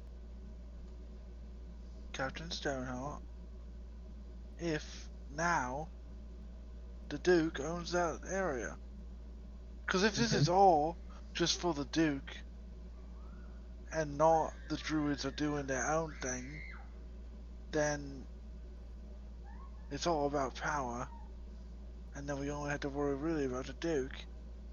But if it's the druids doing their own thing and the Duke is just using them, then we got two problems. See what I mean? Yeah, I see. What do you think, Vale? You've been strangely silent. I think if we try to go after these druids or stop whatever they're doing, we are trying to interfere with people that can drop a lake on a city and spring fire into this reality from nowhere. It just seems a bit much. And granted, I'm biased. The person who ruined my life is now here, ruining the lives of more people. So I would like to just do what I can to help that problem. Okay. I think Okay. figuring out what's going on with these robots is good because they're connected in some way. Maybe we can work through go, instead of going straight to Beaumont, go through these little connections. Okay. What about you, old man? Got any sage words for us? Would be very interested in seeing what we could do with the Sentinels, being that I'm somewhat of a student of engineering myself. Piques my interest. Yeah, maybe with your skills, we could find a way to make them fight on our side. Repurpose them, kind of what I was thinking too. But it would definitely pose a problem if they could, communicate with each other. And we, It could mean that taking one step in that direction would ignite a larger battle, and B, they have this response team. So basically the communication aspect of this is working to our They- disadvantage. Well, they all also have traps within them. I could sense it when I was trying to commune, so we would have to disarm Didn't that as I well. didn't you? I may But have he did say while we were fighting, there was a point when it was disconnected from the others, I believe. exactly. Does anybody remember what it said? It said something like, It said what disconnected from the not motherboard. The Mainframe or something. what's it? Hive Yeah, that's it. The mind. main thing. It was So- removed from the hive mind, essentially, is what I Yeah. got from it. So Here's a question. whatever is that something that you might have done, Sundara? That you may have accidentally set off and disconnected it? did it feel like I did that? I don't think. I mean, When you think back, which I'll tell you, what it said was disconnected. The machine has been disconnected from the collective. Yeah, that's it. The machine was acting totally normal until you fucked with it. So you So, yeah. get the sense that it almost went into like a frenzied state where it literally was just attacking everything around it. Yeah, I think I messed it up somehow. Trying to either commune with it, or when it started attacking and we were fighting back, we might have damaged something. But that is. I honestly would like to see if we can get one of those robots in you and Samugi's hands And and disconnect. Yeah, what if we? I'll give you a what little if we more bring them information, back here? Sambara. As you recall, you were attempting to collapse the device entirely. Now, it's a pretty complex device, so essentially you were trying to exert your will over the will of the maker of this device. And in failing to do so, you've basically partially damaged it. So you don't know what you damaged when you attempted to destroy it and recycle it into parts. But you attempting to do that is what put it into that frenzied state. And that's when kind of those diagnostics started coming up where basically you get the sense these machines kind of, they're not sentient, but they have pre-recorded functions where there's an audio recording of a very familiar voice to you that describes what's going on with the machine for any non-machines that are listening. do you think you could disconnect one from the collective without having it go bonkers on us? I think we should try. Certainly. Should try in isolation, definitely, and perhaps maybe not have Sundara be our on the front lines. So kind of try to recreate the situation, except more Controlled. advantageous to us. Yeah, control. We could try to, if we're going to spring a trap, I could try to move it into an area without touching it, not with magic. I could try to move it with magic into an area that we have sort of pre-set up to Yeah. then futz with it, to mess with it and try and figure it out. Absolutely. If you can disconnect it from the collective, and you could get it to fight on our side, could you then reconnect it to the collective with these new instructions that will be sent throughout the collective to therefore take over the whole thing? Or is I- that too? I think that I don't know how to describe this, but I think that there is no sort of backflow communication, if that makes sense. But I'm not So- sure. But I think the instructions have come down from the ship maker himself, and then it would be hard to change the whole collective. But I don't So know. we'd have to change the instructions at the entry point and not at the end. I assume. That's my understanding of how he creates these devices. There's like a hierarchy system. So the mission is to capture one of these machines. Then Cat. you know, Go and set a trap then, and we'll Yeah. spray it. Let's do it. can you do one of those traps like you did before, Sandara, with the monster that we dealt with? Can you do one of those traps like you did before with the monster we did with Yeah, the we get movie? well, a smaller version. That bear trap. What do you But think, the- Saluki? Or at Yeah, least I don't- hold it in place. I mean, We don't need I such a suppose- large oh, one, yeah. obviously. No, Yeah. wait, could we just cast? You've used magic to hold things down. Can you? I mean, don't know Veil, that I sorry. can do that. Oh, okay. I don't think they're. I hope this isn't offensive. I don't think they're people. So that might be a problem. I It'd be like mean, old, it'd if be we're like gonna old get construct or something. Only technical live about creatures. Noted. I have a druid spell that can hold things in place, but it casts over a much larger area than just a single object. You know, we can. We're thinking about this too complicated. You know, let's go back to our roots, Varric. Smash it. A good old Langston goodbye. Run in there, Oh. beat up whoever else is around, snatch the one we want, and get the fuck out. I like that plan. Where They're should pretty we? spread out. There's one every 2 blocks or so. If we move quickly enough, we might be able to just snag it and run. Now, mean, would they're this fri- be insane to just lurk on a rooftop? Then we get a line of sight to one, and we try and teleport it to us, where we Oh, do our smash and grab. I Or forgot you grab had the and ability smash? to do that. That's awesome. I mean, that sounds a lot easier. Spell is Yeah. crazy. Definitely. Agreed. I'm in.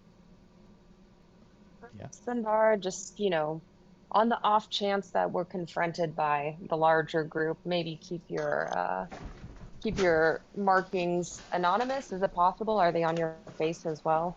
Because I would hate for you to be targeted, and during the fray of all this, we would need you.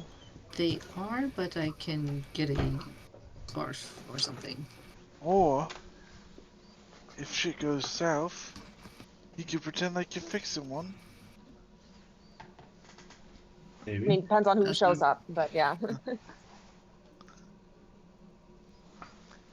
Okay, so we're going to go steal a robot. Correct. Yes. Seal and robots. Going up to the rooftop. Okay. Oh wait, should we rest first? What's our rest status? Alara, I'm looking at you. You healed us. I've used a little of my lighter magic, but Also, smash and grab might be easier at night, so I'm good to go for the most part. Um, How are you looking over there, Varric? How's the hand? I mean, how much smashing do you want me to do? I More think we need crabbing. you at full smash, to be honest, just in case. Well, we're a little bit over half smash.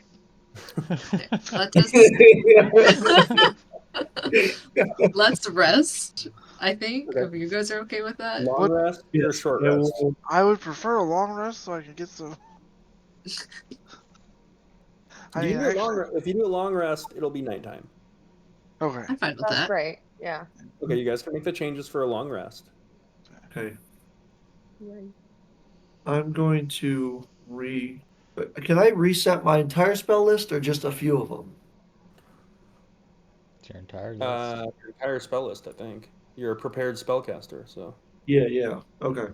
Just looking through here. Okay.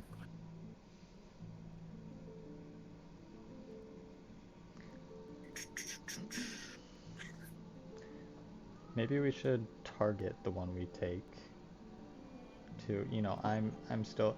None of you seem to be on board, but I'm all here for the revolution of New Callum. I would like to No, rally some people to fight the good fight. Maybe we take a robot from around a somewhat important area. Or maybe that makes things worse, I don't know. I think we should take a robot from an area that doesn't seem too important. That way it might not be as missed. I think that's I a better mean, idea. if we get these robots somehow to fight on our side, or we find a way to take more than one of these, then they could be repurposed for the whole revolution. I think we should try to get one at least to fiddle with and work on. I would say we should take the one, I mean, maybe even the one outside of the gun shop. It seemed to be kind of isolated and not many people around, so that I think would be ideal, just in case things go bad. Is there like a more slummy area? Is there a robot outside of our apartment? If we care about going in and out of that, it might Yeah. be worth removing those eyes.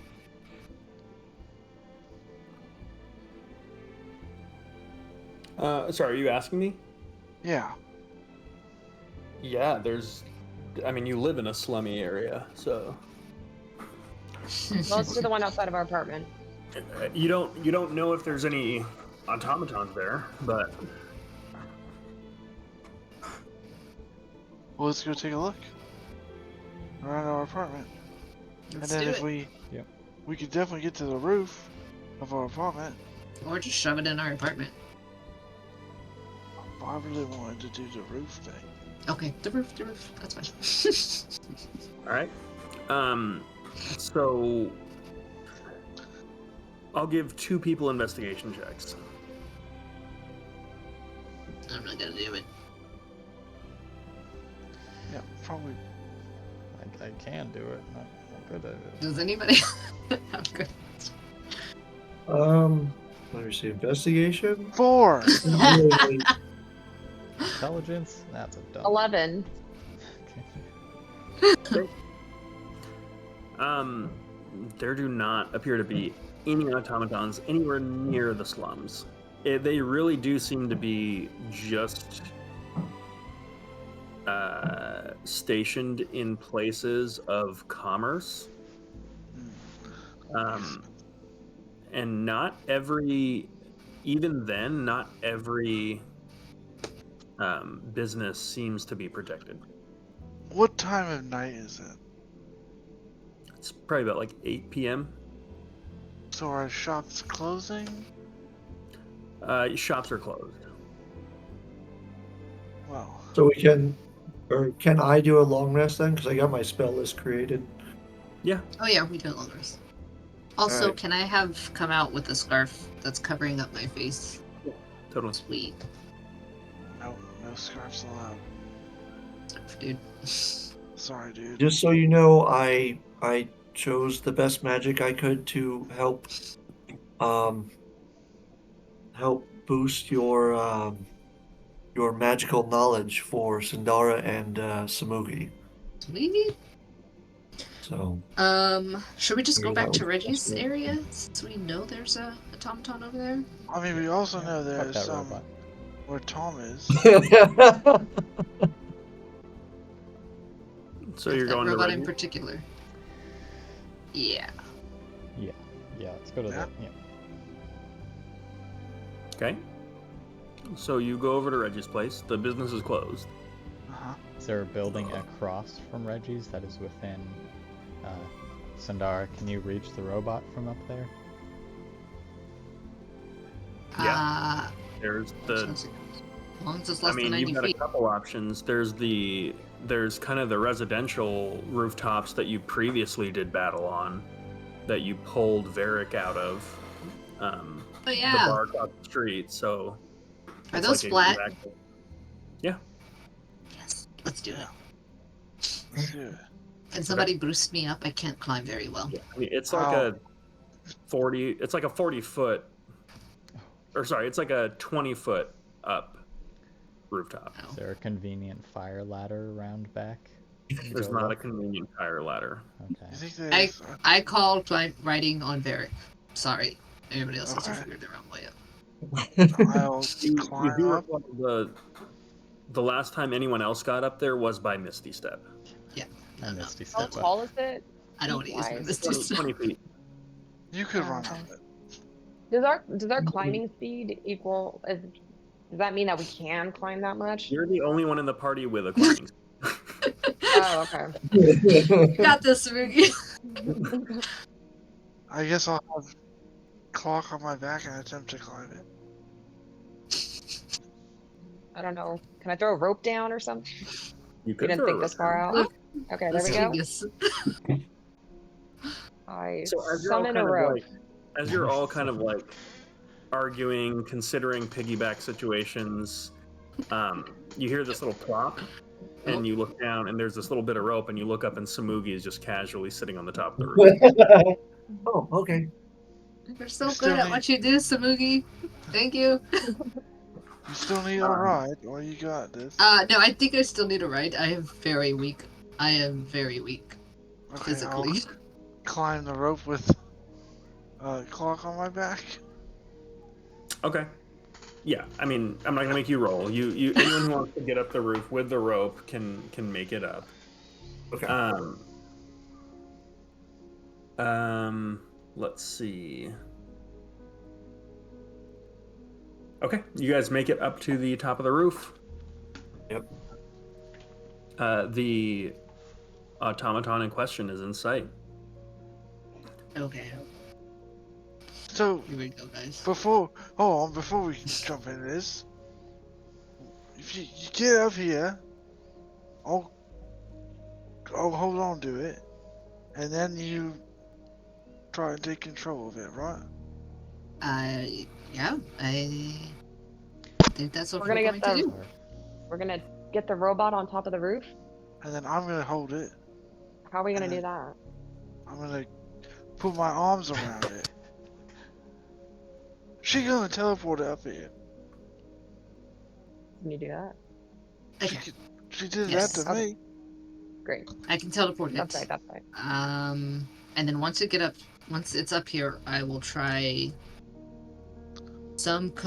I'll try to commune with it in some way and see if I can disconnect it as soon as possible. I can uh, help guide you on that, Sandara, when the time comes. And then once it's disconnected, Samugi, if you want to mess with its inner parts. Be happy to. I'd like to hold my action to grapple from when it appears on the roof. Okay, you're holding an action to grapple. Is anyone else doing anything? I will hold my action to cast enhance ability on Sandara once she Okay. gets to work. Okay. I'm And going I'm to. going Oh, go ahead. You keep going. You need intelligence checks, correct? For myself or for the robot? Or for like tinkering or whatever it is, or whatever you're trying to do. What Yeah, what for ability? Tinkering. That's I need intelligence checks. You need intelligence checks? Okay. Is that like who's gonna be doing who am I focusing this spell on? Sandara or Samugi? I feel like For- containing it and controlling it's more important, so probably Sandara. And what do Okay, you need? Sandara, What's your magic? what ability are you looking to enhance? I just use a spellcasting ability. I don't know So that- it'd be that's your charisma for me. charisma? Yeah. Okay. I will do I have? Yes, I do. Okay, so you'd see me start to draw roughly an eagle on your forearm, which I'm hoping would not be like a 2-year-old's drawing, but So you Uh, like a Okay. thin amount of ink and paint. Yeah. I will Alright. also cast Gift of Alacrity on myself so I can, just in case, commune as fast as possible. Let me know right before you send Alright. it up. I'll say mean things to it. You're Oh, not this- even this- real! You'll never be a real boy! Yeah, right. Here's a pile of junk. So Okay. enhanced ability lasts for an hour, so I'm just gonna cast that now. Oh, if nice. that's Okay. So yeah, you have advantage on charisma checks. Okay, guys, is everybody ready for this plan to somehow go terribly, terribly wrong and for all of us to end up dead? Absolutely. Let's see how Okay. badly we can fuck this up. Do we see any other soldiers or people around? Yeah, I mean, as you look around, you do see there appears to be a kind of staggeringly drunk human that is actually approaching the automaton right now. Oh, do I wait for this to finish or should I just go, guys? What do you think? I mean, he looks pretty drunk. Yeah, fuck Okay. it. Here we go. I will cast Vortex Warp on it and see if we can get it up here. You're a shitty little Okay. robot. So this is what you not see. real. So you see this human approaching that's just going like, "You think you can take my job? You think you can do what I can do?" And he just kind of goes up to it and he just goes, let me tell you something. And then as he starts talking, you cast Vortex Warp and the machine. Okay, so first off, we need to resolve this actually. So Yeah. I'm gonna Oh say no. Yeah, you have to save. A Constitution. Minus a D8. Minus minus eight, a 'cause D8. What did mean you do to give words. it a D8? I was waiting to use my unsettling words. All right. Tell me what that is like.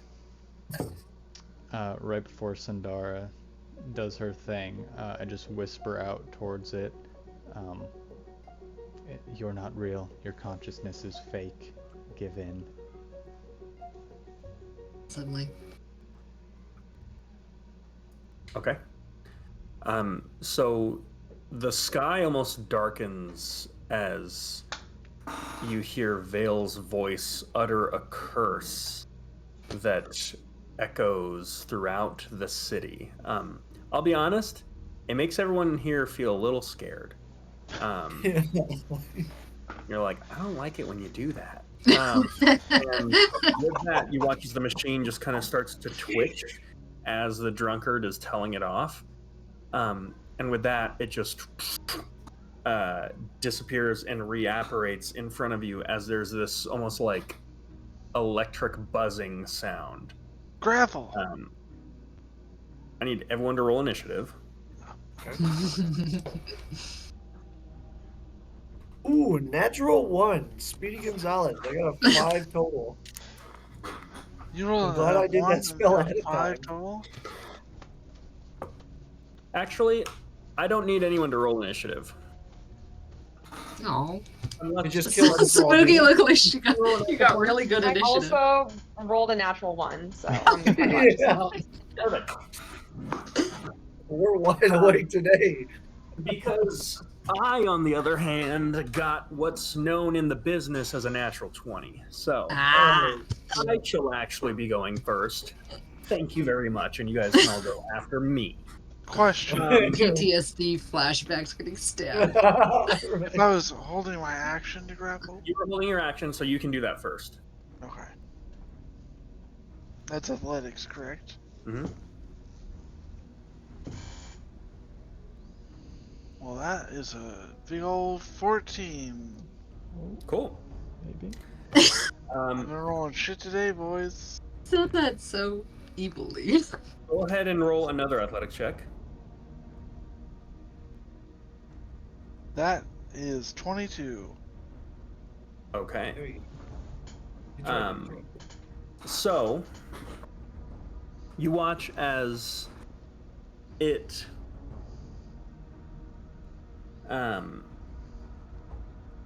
it appears.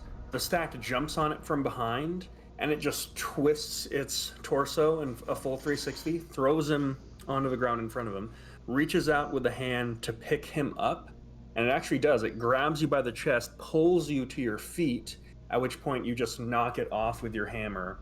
And then at that point, two of the scorpion-like arm blades come out, and right before it goes to strike, they split into two and aim for your shoulder and your hip. Yeah. That is a 17 to hit and a 20. 20 hits. That is going to There. be 11 points of piercing damage. So 8 points of damage. Yes.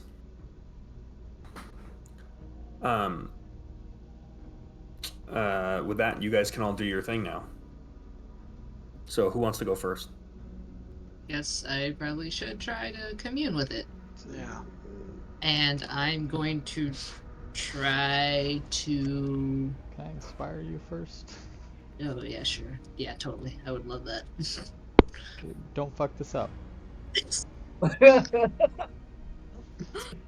D8. You're magically inspired. You're like, wow, why did that feel so good? What I needed to hear. Okay. I'm going to try to disconnect it from the collective. So you can do a very specific set of things with your commune with clockwork ability. I will try to... Oh. Can you shut it down? Yeah, I could try again. I'll try to do it. Well, You I have can't advantage. shut it down. I can disarm it. Disarm traps. Or collapse it. Which is what So I tried to do collapse it. last time. But collapsing is like breaking it into its like component parts. Fuck it. Do that. yeah. Okay. Yeah, collapsing it is what disconnected it last time, so we'll try that, I guess. Okay. So you need to make a spellcasting ability check At advantage. at advantage. Oh, thank you. With a D8. It's a D8. D8. Like, Okay. we put all our chips in one basket here. Jesus, yeah, it's no pressure. Okay. Well, I'm glad it's with advantage because that first roll was terrible. Come on. Oh, Jesus, that second roll's also terrible. D8. It explodes, maybe? It'll happen That's a- sometime. It still hasn't happened. Third, so it's 11. Oh, fuck. Oh, wait. That's 16, actually. I forgot to add my modifier. Much better. Okay. Okay.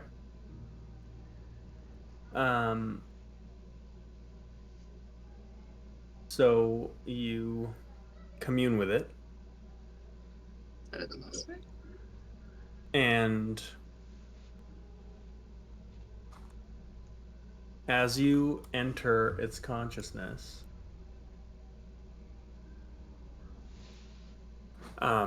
this time, kind of knowing what to expect, this time, as you enter it, you almost feel your vision fade to black. Almost like you are inside whatever consciousness this thing may or may not have. And as you do, you just feel cold and alone. And you just see gears turning. There is kind of this arcane whirring of this just cold, lifeless machine. And you now fully understand the handiwork of Solinor, and you get a better understanding of the make of this device. In this moment where almost timelessly you are communing with the machinery, you suddenly feel that you are now not so alone. And just as you're in that dark room, just completely looking around, you hear a deep voice come from the darkness as it just says, Sundara. And you are shunted out of its consciousness. And you watch as again the machine begins twitching, and that's your move. The spell failed.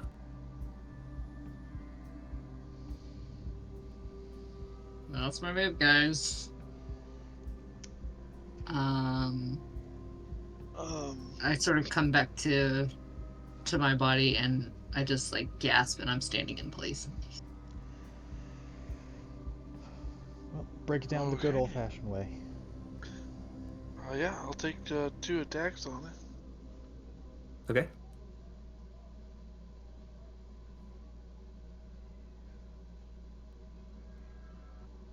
And that's a 14, which doesn't hit.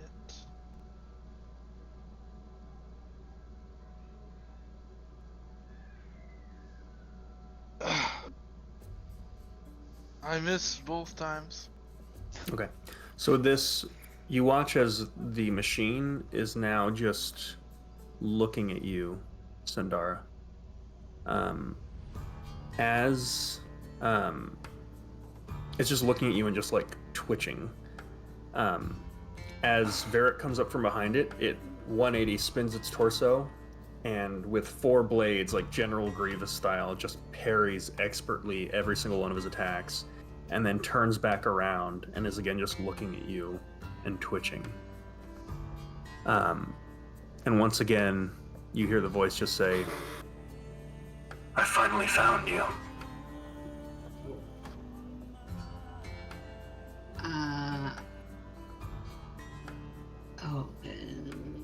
I really want to break it down now. I guess I'll try again. Does anybody have objections to me trying to collapse it again?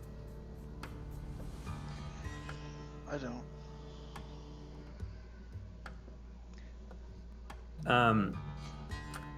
As you try, just like last time, you get the sense that once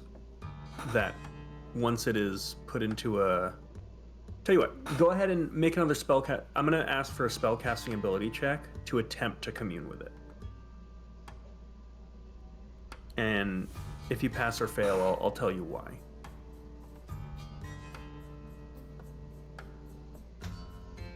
On 21. That is a failure. As you attempt, so when you attempted to commune with it last time and failed, you got the sense because the device was in a frenzied state and it was unable to be communed with. This time, as you attempt to commune with it, there still is that connection. The machine has not quite been frenzied. The reason you can't is because someone else is currently doing it.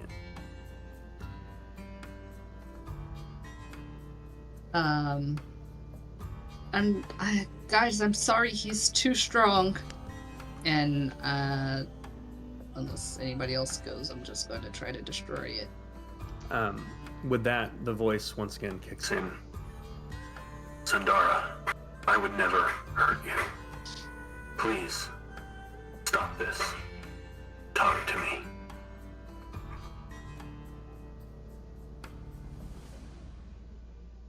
And I'm going to scream out, destroy this machine! Please, for the love of God! And I cast magic missiles. Go ahead and roll. I'm actually going to get us back into initiative. So, do you want to burn a quicken spell on this magic missile, Sundara? No, wait. Okay. Alara, Samugi, and Vale have not gone yet. What are you guys doing? I'm gonna summon my astral arms. That's deck saving throw. Or claw. I succeed. Okay. That means that I have them summoned though, so I'm gonna use my bonus action and attack.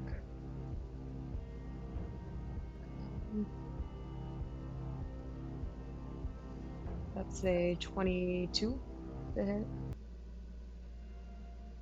That hits. And what can I use as my like size multiplier thing here? Can I? Sorry, what's the question? Like I get like a D4 for every Oh, you would be index of shooting largeness. D4. No, sorry, just 2d4. one. This would be a medium creature. Okay.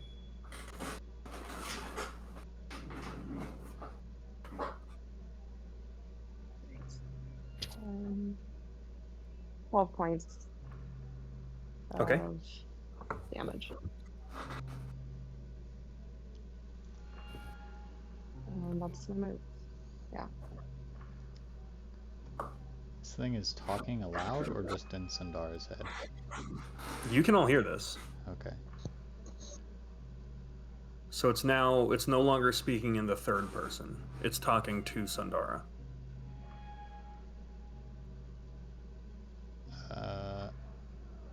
Well, Samugi, is that the end of your turn?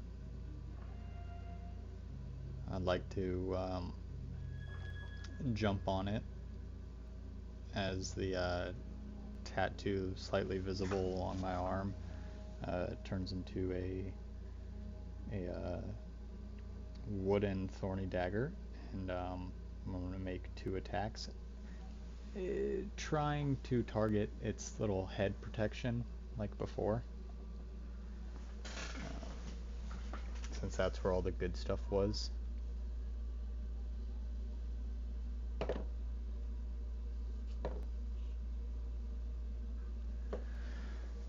Uh, 26 and 24. Oh man, did Alex freeze or did I freeze? No. Oh, I think he's frozen. yeah.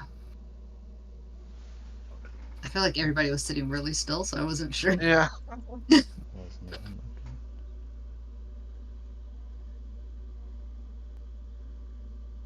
Whose turn is it? I'm going to assume that Vale is going, and then I think you go after that. Oh, Yeah. hello. You're back. Yeah. Yay. Our Discord just crashed. You guys were talking about me being frozen, and I was watching everyone not be frozen, and then it crashed. Go ahead and roll damage, Miss Vale. Okay.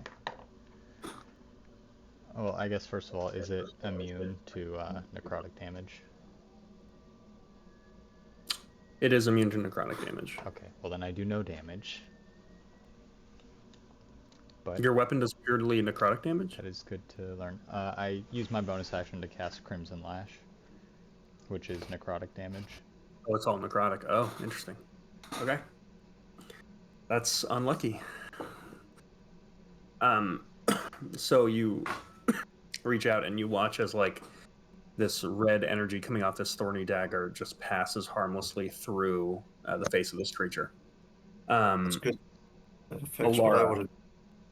I see that fail, and right before I was about to cast something, I change it up, and I will now. You'll see my nails get long again. Also, my teeth, kind of unnervingly, and I will try to stab into the face of this thing with primal savagery. Okay. So this will be acid damage if it makes any difference. Oh, that's fantastic. That's a 14. Okay. So you reach out with this claw dripping in acid, and you watch as it just blocks the your hand with its arm, and then the elbow joint flips over and interlocks with your arm, and then just spins you away. Okay. That's you. Sorry.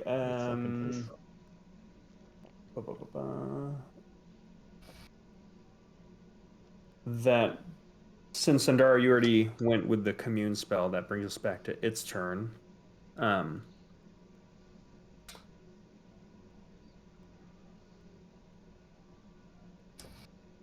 Where is everyone standing right now? We're all around it, I'm guessing, Right right? next Yeah. to it. Pretty close. I'd say back to the ledge of the roof.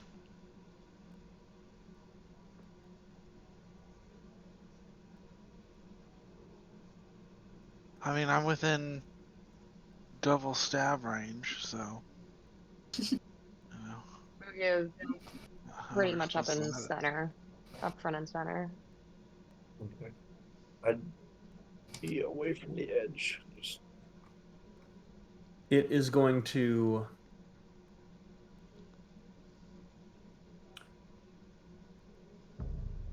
It is going to leave everyone's range right now. So I think it's going to be Vale, Sabugi, and Varric will get to make opportunity attacks against it.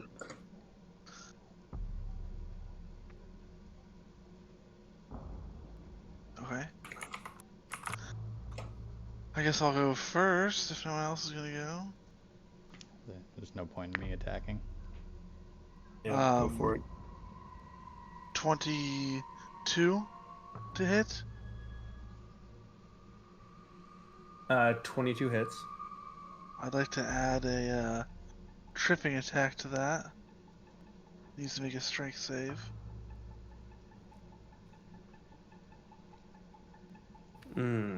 That is going to be a failure. Alright, it is prone. And then it takes plus 18 points of damage. Okay. You strike it kind of square in the chest, and you watch as sparks fly. Gears are grinding.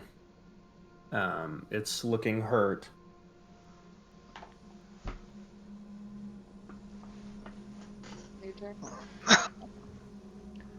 I only get one attack on a reaction, correct? Yeah. Is anyone else attacking it as it leaves range? Yeah, I'll attack. Are my arms of astral self considered melee weapons? Yeah. Okay, cool. I will attack. You have advantage too because it's not prone. Cool. You're welcome. Does an 18? Does an 18 hit?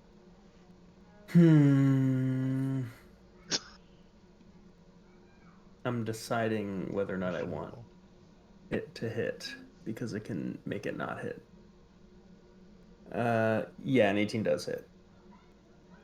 Okay. Make it not Alright. hit. But you said it did hit, right? It did. Correct. Okay, cool. Ooh. 12. Okay, that is 12 points of damage, and I'm going to spend a key point to use Stunning Strike, which means that you have to make a Constitution saving throw. Damn it. It begins. Fuck. It begins. God damn it, I was gonna do something so cool. The beginning of the end. You could have not let me hit. Alright. Still might have time to do cool stuff. So Samugi, as a tinkerer yourself, you look at this kind of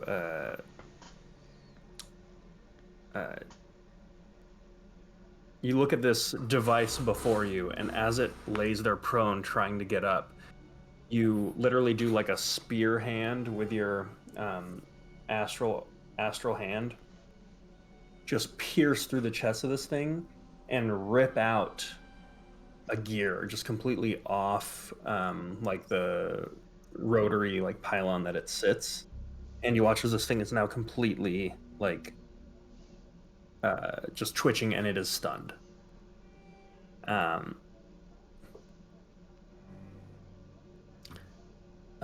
With that, you hear the device just go, Sandara, I should have never left you with that buffoon Gunner, and for that, I'm sorry.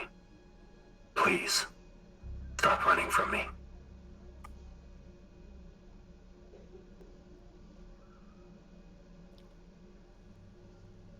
So it's now back to you guys. Everyone has initiative again.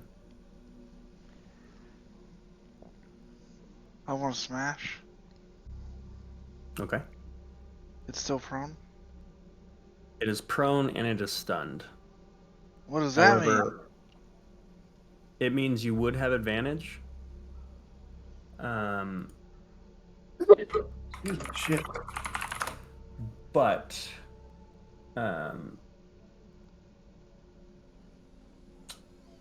the Clockwork Sentinel is going to use Restore Balance and take away your advantage, so it's a straight roll. Okay.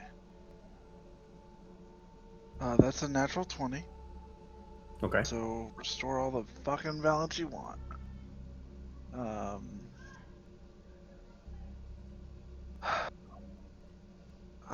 Technical question. Its blades are a part of itself, correct? Mm-hmm. Would I be able to disarm it or not? No, not really. Okay. Then I will just attack the fuck out of it. Okay, so you would get 2 more attacks because you rolled a natural 20, so you have to use your bonus action, and those would both be at advantage. Okay, so 12 is the first damage. Let's do both those attacks. That's a miss. And that's a 27. That hits. Oh, they're both at advantage. Okay, so that Yeah. is 27 for the first one. And another 18, 27 for the next one. Okay. Go ahead and roll your total damage. I'm going to back out of Discord and come back in because I don't have any visual. 12. Did I roll 12 damage the first time too? Mm-hmm. I rolled 12 all 3 times. 5 and a 2. Plus 5. Wow. Okay. Interesting. Thanks, D&D Beyond. Where's your real dice? In my trunk. Of my car. Inside of a trunk that's in the trunk. It's a lot of protection for some dice. But they just happen to be in the trunk. And the trunk just happens to be in my trunk.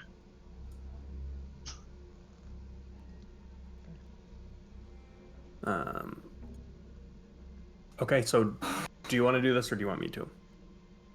Go ahead. Okay. So in a very kind of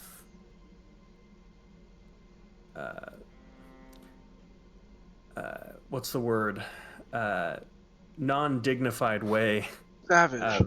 Varric just like takes the hammer and just like just like slams down on it multiple times to the point where like everyone who was thinking about doing something else kind of just backs off because like Varric's just getting cut in the face from just scrap metal that is just flying everywhere and shrapnel that's shooting every which way. So you just pummel this thing into the ground until it's just a collection of scrap metal.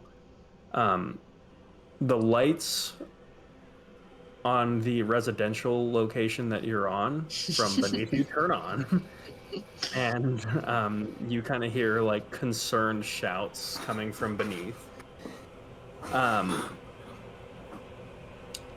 As that kind of rat skull face is just kind of permanently looking your way, as the blue light that almost kind of makes up these like large eyes kind of begins to fade. You hear one last broken up voice as the voice of Solinor rings out for everyone to hear. I will find you. We just get a step in. That went terribly. So I scoop Sundara up and slide down the rope. I'm gonna gather as many pieces as I can. But if we gather the pieces, robot. then I want to actually want to inspect the whole thing. I feel like we should. Okay. yeah. He was trying to do a superhero Like we landing. need a scoop, but we should gotta get Shall we- the fuck outta investigate. here.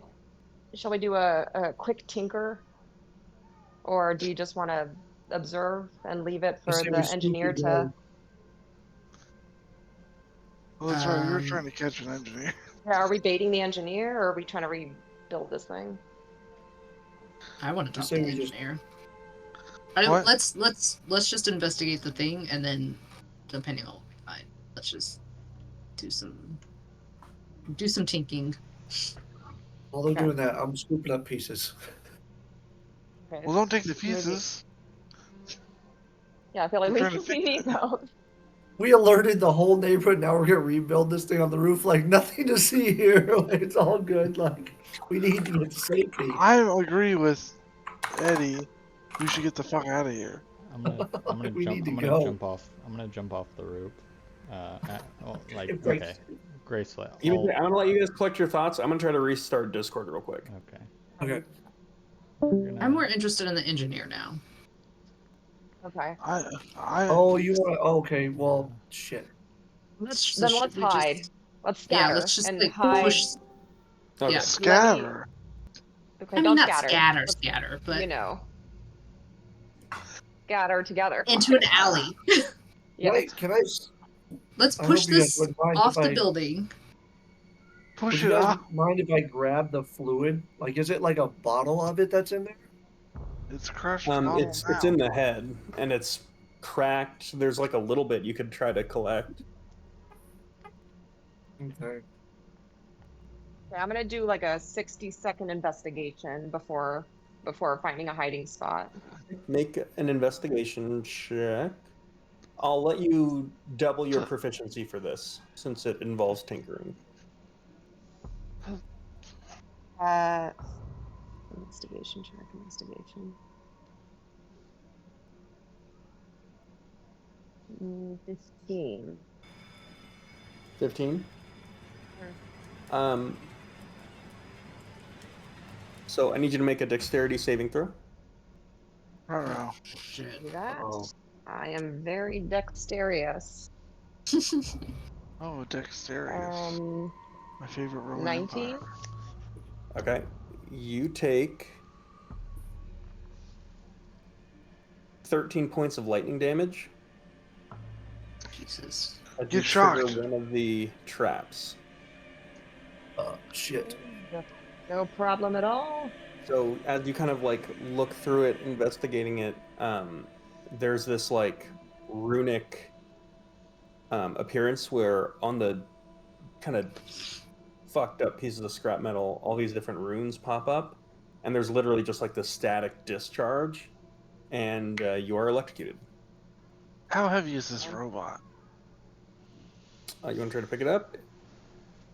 Yeah. Before you pick it up, Okay. should we try and disarm any other? I was Any gonna other- toss it off the edge of the roof. Well, you still could take 13 damage while tossing it off the edge of the roof. I'll try and disarm any other traps left in it. And you're doing that by... Communing? Okay.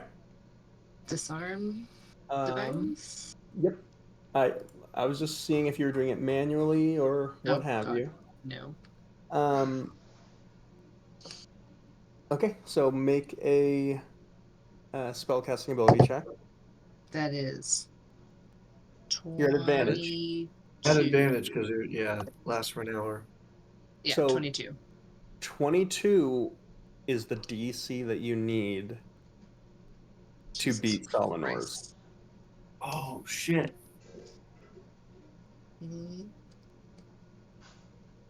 Wow.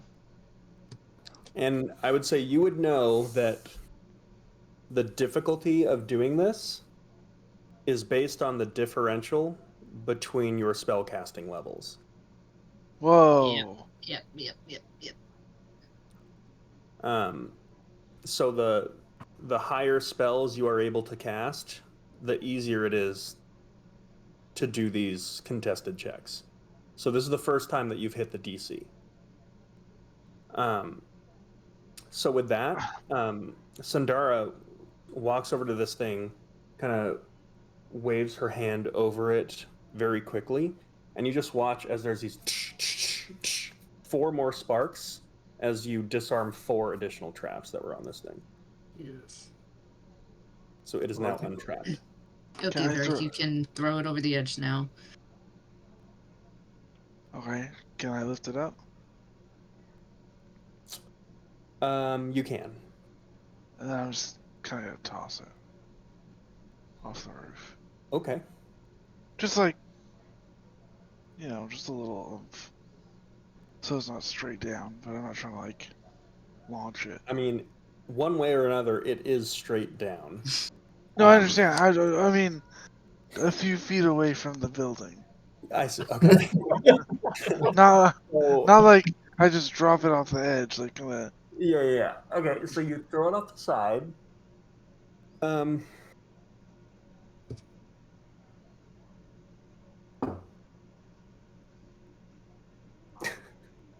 Okay, you watch as it,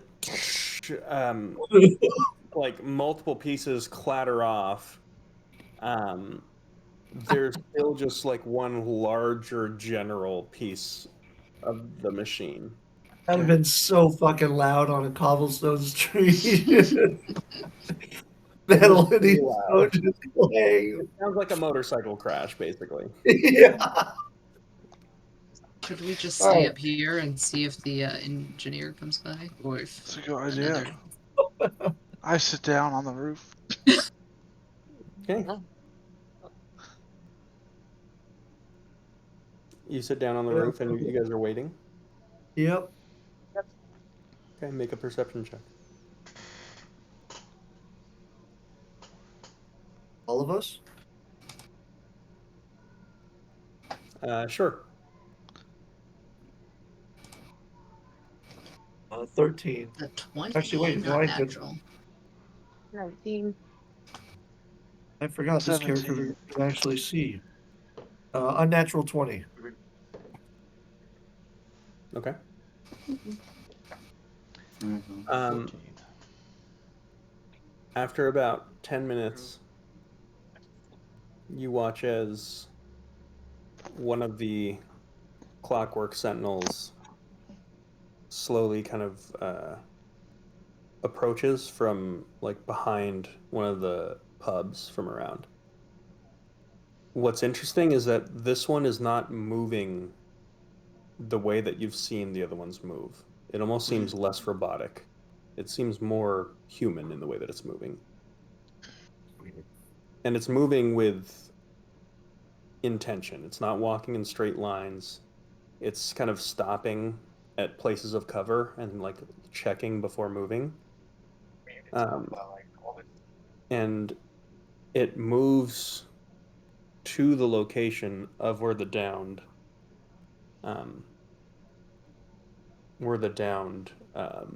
Clockwork Sentinel is. Are you all hiding? Yep. Yeah. I need stealth checks. Is there a crowd of the residents or people? No, Around people are this staying building? indoors. Okay. Uh-oh. A 7. 14. 14. Okay. 24 at disadvantage. Damn. You're the The biggest tank one of was- us. Yeah, right. Like, where'd he go? 23. Watch out. Just puts like a lampshade on, like, Sneaky and sexy. So with that, you watch as it just kind of looks down, and then immediately looks up and catches your eye, Sandara. You should And you watch as it just says, Hello, Sandara. It's good to see you. How tall is this building? Is not mutual. Wait, is he a robot? He's Hold in on. the robots. He's controlling Oh, them. okay. you watch as it kind of backs up and it puts its hands up. Please, Sandara, what do you do? I just want to talk. I'm sure you have questions. I have answers. What are you planning? I was just trying to find you. What do you need me for? You We kept have a a lot lot of of- secrets, and I don't trust you. I didn't think that you were ready. But you've shown me that I was wrong, and you are. Everything that is mine can be yours.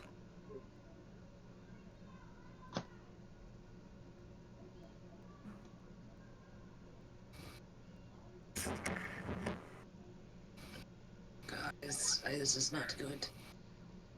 She like squinches back on the roof and it's like tries to breaks eye contact with the clockwork device. You watch as about like 20 feet to your right, there is this kind of shimmering of the air and a distortion of your vision. And then this just like ripping electrical sound. And you watch as the Clockwork Sentinel steps through as he casts Misty Step to get up onto a roof adjacent to you. Am I still hidden? No, you are all now in plain sight. Damn it.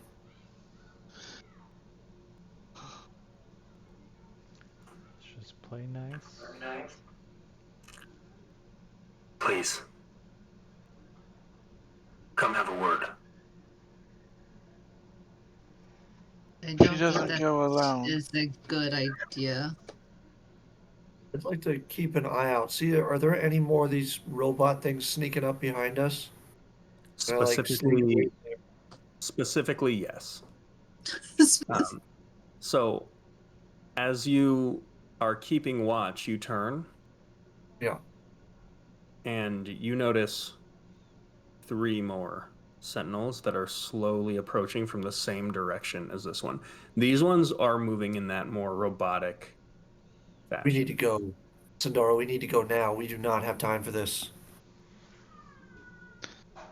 I gotta grab Sandara and slide down the rope. Start Alright. running. She kind of fights at first and Go for it. Let's. Seeing that, see who wins that uh, strength check. Varric, I need you to make a wisdom saving throw at disadvantage. It's cool. I'm super wise. I I can love his restore confidence. balance for you. Yeah. Are you going to restore balance? Actually, I lied. I'm too distracted. Sorry. Cool. Well, Do 7. I see him? Do I see him trying to cast something? Yes.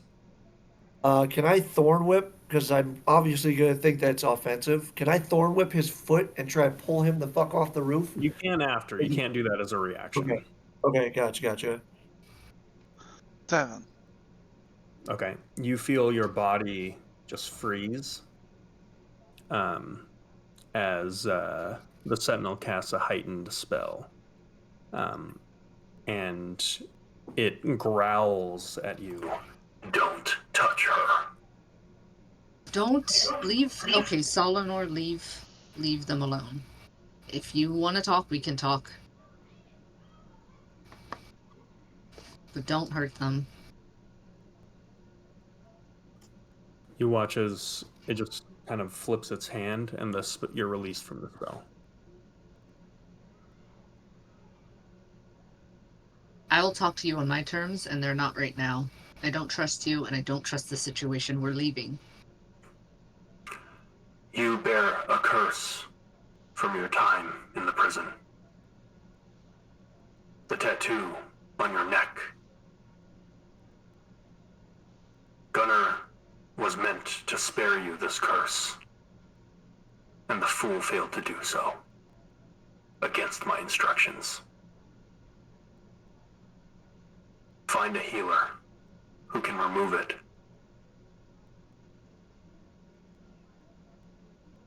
And I turn to leave. We're He lets you dipping. go. You climb down the rope. I'll Misty Step. I don't think I can. I will finally use my Blessing of the Raven Queen, and you'd see like the clothes I have light up, like pretty much get covered in feathers, and then disappear, and I'm down on the ground. Pretty much like a Misty Step, but cooler. Nice. Cool. Oh. That's what you just did, but better. Yeah, right.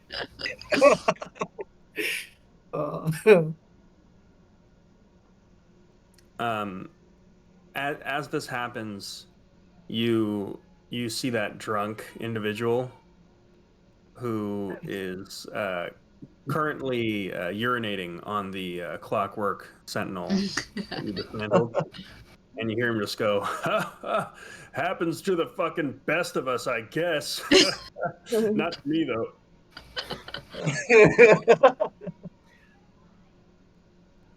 So you all make your way down, and you walk past the drunkard. You're heading back to the boat. Yep. Watching our back, so I want to make sure we're not followed. Nope. You walk past an envoy of what look like 9 of these clockwork sentinels. Yeah. That are in 3 rows of 3. Okay. Kind of obstructing your path. So you kind of have to like narrowly like shoulder your way through them. Okay. Do you do so? Can we They go don't appear to around be them? hostile. Is I there anything? will lead us through them. I just start walking through. Okay. Yeah. As you do, you see that they're just like tents, and then you all walk through, and then they kind of relax and kind of slowly scatter in different directions. And you see multiple echoes of the same voice just say, The machine is calling an engineer.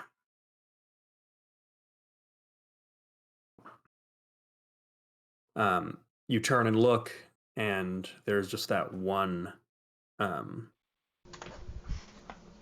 lone sentinel on the roof that's now just looking down at all of you, slowly watching you leave. He's not And- able to track us. Like we're not running like direct. Like we're not like on the edge of the city, walking to the boat where he can see where we're going. Right? Not as far as you know. There was a ye old equivalent of flipping off. Just kidding. I'm not going to do that. Ye old middle Weird. finger. Not trying to antagonize after we survived. Okay.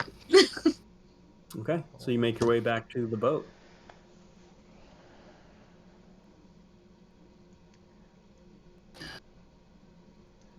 That went terrible. Sundar like goes and sits on a table, just hands in head, just muttering to herself. Okay. As you approach, Leland is there as always, just going, Captain, Good old Leland. Captain. Evening, Captain. And Captain. Leland, keep an eye out. If any of those robots start wandering too close, let us know. If you will. They are considered hostile at this point. Is the visitor that's aboard hostile as well? Which visitor? What visitor? A little more prompt with that information next time. When a commanding officer boards the ship, you address them as captain, which I did, and immediately told you about said visitor, captain. Yeah, I don't think it could have been any faster. Who is it though? He's the Goliath. He's the Goliath. He's the Goliath, not the sex one. How many people did you tell about this? These walls be paper thin. Alright. I'll go find the Goliath. I mean, as you kind of look out into the darkness, you do see your friend kind of hunched over the edge. Oh, it's that Goliath. Okay.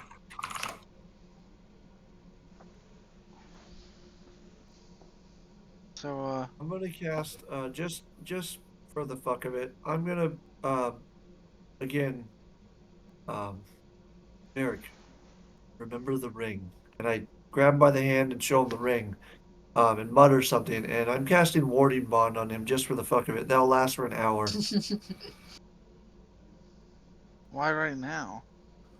Just because, just in case.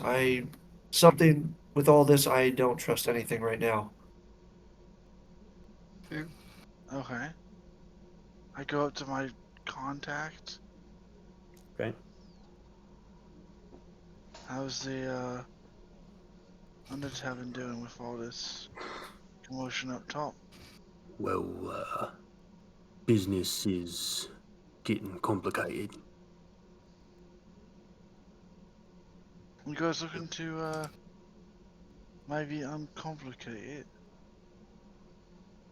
Oh, what do you mean? Well, we're looking to take back to town. That's funny. I'm being serious. All right. You and this army, I reckon. Well, you know, we've always got room for more recruits. No thanks, mate. Don't fancy myself a recruit anymore. Yeah, Besides, you can't afford me. I never could afford you. Well, So, talk I guess- seriously. What's this about? this isn't the only place this kind of shit's been going down. And if we don't take action to stop it, the old Duke here might become in charge of the whole place. Well, as far as the guild's concerned, I don't necessarily know that that's a bad thing. Someone like the Duke coming up in here, one man, all that wealth, seems like easy pickings. Until you run into a robot. We can handle them. Oh, really? Then why not take him out here? Stop the whole thing. Oh, what's there to stop? I mean, Remember what we do here at the Undertavern. We answer to one God and one God only. And that God is gold. And as a devout follower of my God, I look at this situation and I see someone like the Duke taken over. This could very well represent an act of worship for the sake of gold. you ever think there's more than just gold? Did you bring me out here to ask me that? I brought you out here to ask for your help. But if you don't want to do it, I understand. No pressure. Do what, mate? You want to fucking put a green light on the Duke? Yeah. All right. If that's the case, then let's talk business. Alright. Someone like that, I reckon 350,000 gold pieces ought to do it. You and what army? My fucking under army, mate. Alright, let me talk to the crew, and I'll get back to you. Don't bother, mate. Now, do you have any real business to discuss? Or perhaps you're looking for work, since I hear that the Gilded Glaive went tits up, eh? I guess it depends on what you're offering. Oh, I'm not a fucking tar.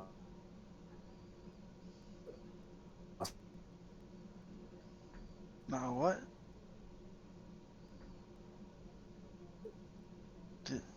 Did we lose him? I don't dole out. You're crashing. Yeah. You're frozen, boyo. Need an extra fan on that dying PC.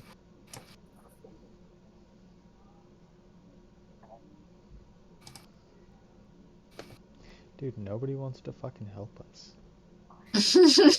Right. We have so many problems and not enough help. We're like calling in everyone we know.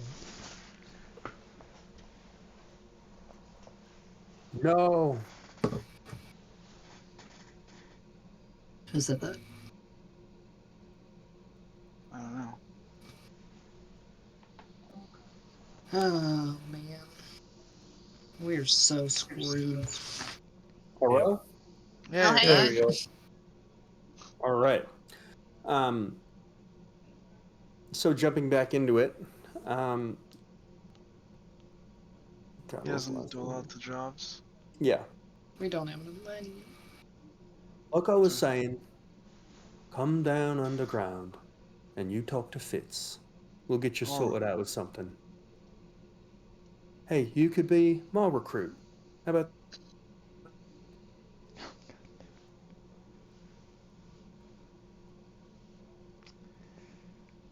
that? Well, you think he's got any jobs for a crew my size? Darling, we do jobs of all sizes. Alright. Alright, gang. I'm going to take a little trip. I'll be back. with You heard luck. him? You're all thieves and killers now. Welcome to the most honest profession in the world. Varric I will am have a not word later. around. So you're leaving to go meet with Fitz and talk about joining the Underdemon? I mean, we need allies. You know? I'm not willing to give up on the Gilded Glaive just yet. The Gilded Glaive doesn't exist anymore, Edward. Gonzo. There's like one member. That's Us. fine. You're the one member. Yeah, right. Why can't we go help out the Sea of Swords people? Or your wife? I mean, sorry, ex-wife. Not that Zandara's even heard any of this, but I'm I'm just gonna go sure she'll see love to hear what that work you they joined have. an evil organization. Yeah, that's a good point. Right. Varric takes off with his buddy. What are the rest of you doing? Sundar, are you not on deck? Smoogie? I'm not. I'm downstairs pacing around. I come down there. Zandar, is everything okay? No, absolutely not. He found me. Oh no. Alara. Oh Jesus, I feel like terrible. He hasn't found you just yet. He might know the city we're in, but He if you don't mind asking, who is he to you? it's. I mean, he's Solanor. I'm sure you've heard stories about him.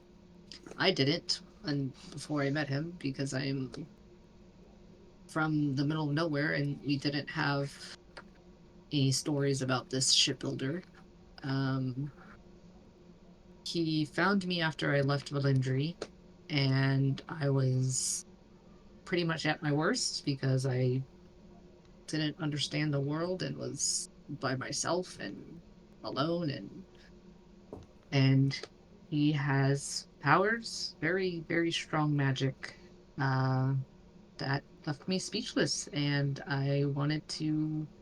He took me in and said he could teach me magic like him, and I thought that if I had even a fraction of his strength, I could protect my home and my people. And so I learned magic from him. Um, but he tried to teach me this ritual that I couldn't understand, and I couldn't grasp it or control it. You know what it And was called? no, it was something I couldn't figure out. It was something dark. I discovered this magic that he wanted me to figure out. It was kind of wrong.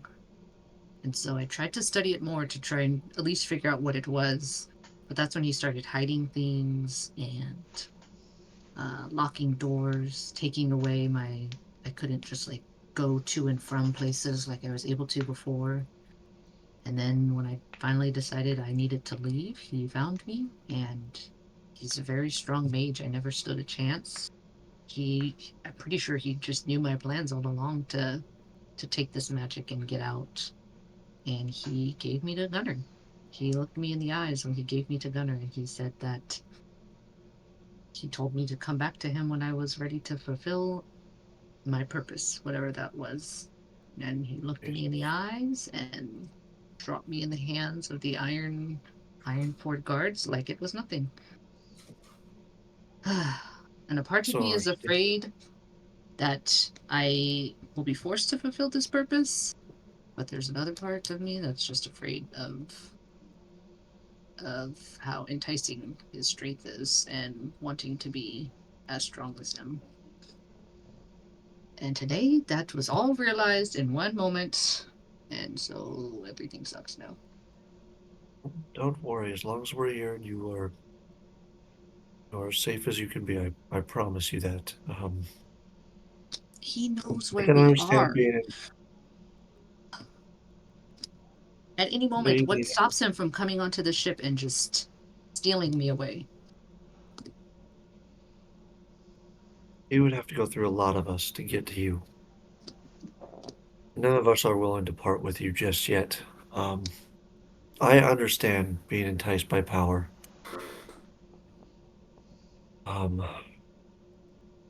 On the aspect of this ritual, best we can do is maybe move the ship, hit another port, see if we can find out more information on what this ritual was. We could ask the Sea of Swords, wait till daylight, get there quickly. Under their protection, I'm sure they wouldn't allow someone to just come and take you from them. We need to talk with everyone else too, because I know that Vale wants to help the city, and I don't know how to do that anymore. Absolutely. Thank you, Lord.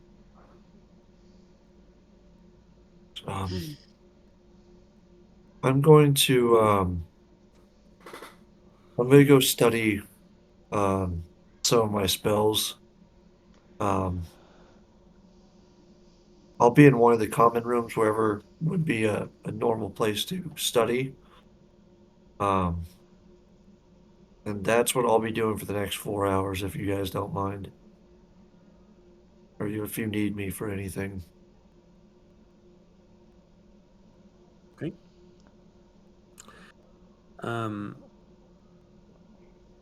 So Moogie, what are you doing for the rest of the evening? Are you up to anything?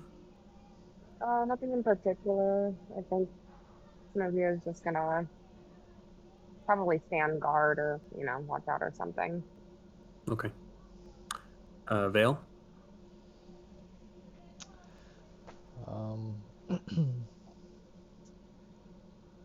I was gonna let Sandara and Alara Our names. know that we might have just got signed up for the Under Tavern, but they seem to be having a passionate conversation, so I will just go to my room and I'll go to the captain's quarters even if someone's already in there.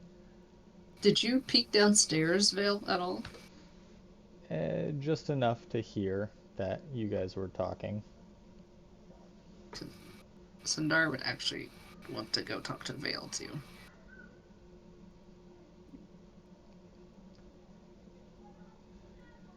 If you can hear me, Probably I will be not. in the captain's quarters.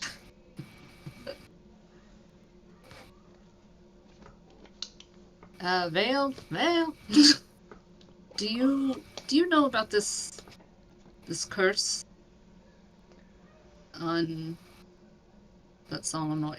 Was that bullshit, or is that the thing that the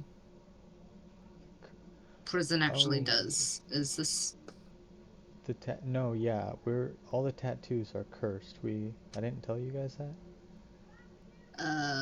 No. certainly not. Oh. Yeah, I've been thinking like if we could be tracked by the tattoos or something. It's been on my mind. I could have sworn I brought it up. Sorry. Oh. Okay. Cool. Yep. So how do we fix that? Or I mean, Alara, if are you here? Hey, y'all. Yes. I guess no, I'll you let didn't her. miss anything. We're talking about our tattoos. If you guys were in the captain's quarters, I was down in the where the food shit is, just Okay. going over my books. Well, Alara might be able to. I guess maybe. I figured it'd be too much for Alara to do, so I kind of don't want to set her up for failure. Oh, it's okay. Failure's part of the game, It's some people fail multiple times in one night and end up, reliving nightmares. So might as well just go talk to her about it. All right, you seem all right. Yeah. I I'll go find Alara. Where is Varric? Oh. Does he not have a tattoo as well? Yeah, I think everyone but Samugi Oh, and has one. Samugi. No, Samugi has one too. She was in the barrel. Oh, He was in the barrel. Yeah, Varric just went to go make a deal to sign us up with the Under Tavern. What is the Under? I thought the Under Tavern were bad people. Well, morally questionable people. Yeah, I don't know. I had a bad time with them. It wasn't too great, but we'll see. Maybe Varric will be Varric and the deal will fall flat. Jesus, okay. Samugi. I go to find Samugi so that we can figure out this tattoo business. Yeah. Okay, so maybe hear himself being called for, and I'll go down and join you guys wherever you are. Okay. We're all converging on Alara. You know, we have a As you curse on do, us. Yeah. as you do, I'm like reading over my books, see all of you come down, like close one of the books. Okay, what happened?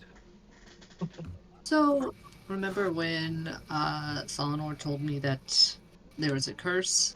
Turns out that wasn't just fake lies to get me to do whatever he wanted.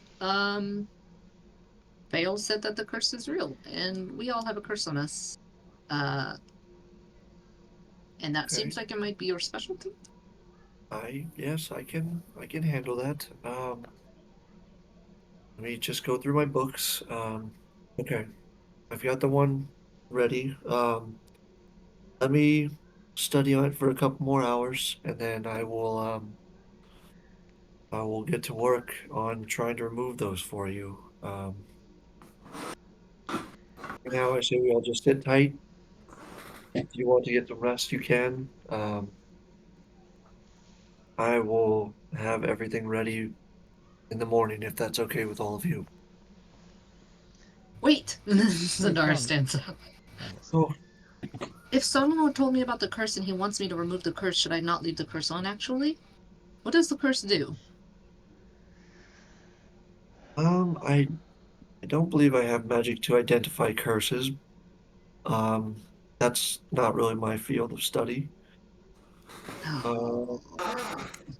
And she just, like, stressing, overthinking it. Oh, God, oh no.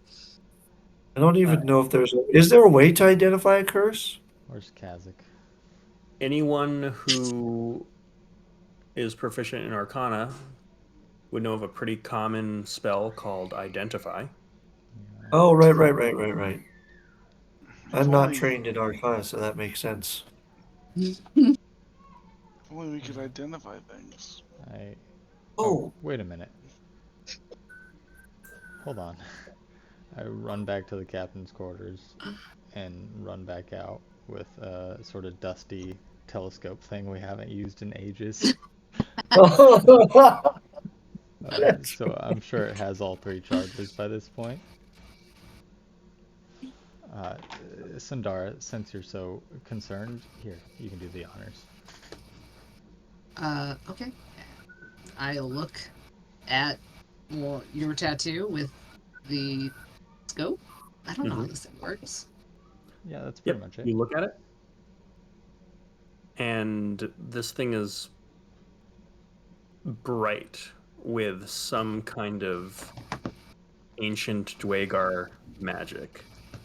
An understanding of this curse immediately comes to you. You see that Vale bears the Dark Iron brand. So while one is branded in such a way, this tattoo will permanently appear on their form, regardless of any illusion or alteration magic cast upon them. Furthermore, any divination attempts on someone that wears the brand by someone that is unbranded will result in a failure, as though the branded individual is dead. Oh shit. Oh, that's... shit. Similarly, individuals that bear the brand cannot use divination magic to interact with unbranded individuals. So spells such as the Sending spell would be the classic example. Now, alternatively, branded individuals can use divination magics on other branded individuals, and if a branded individual is unwillingly being divined upon, they automatically fail the DC. Which means if someone wants to spy on you or interact with you and they bear a brand, they can just do it. So Gunnar, if Gunnar did it Oh. to himself, then he could just watch all of us. Gunnar Gunnar is Or- is prison. So anybody with a brand can just find us at any time and we wouldn't even know Yep. or be able to resist. It does work the other way too, though. It does, yeah. And currently, you are invisible to divination from anyone Who doesn't that have a is brand. not a prisoner, including Yep. people.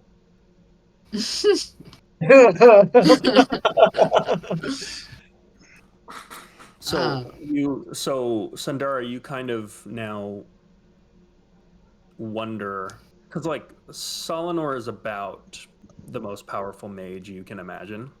Mhm. And he was not able to find you. He kind of found you from Me putzing about. you poking around his thing. But But before that, he had implied to Gunnar that he was very invested in knowing of your whereabouts. But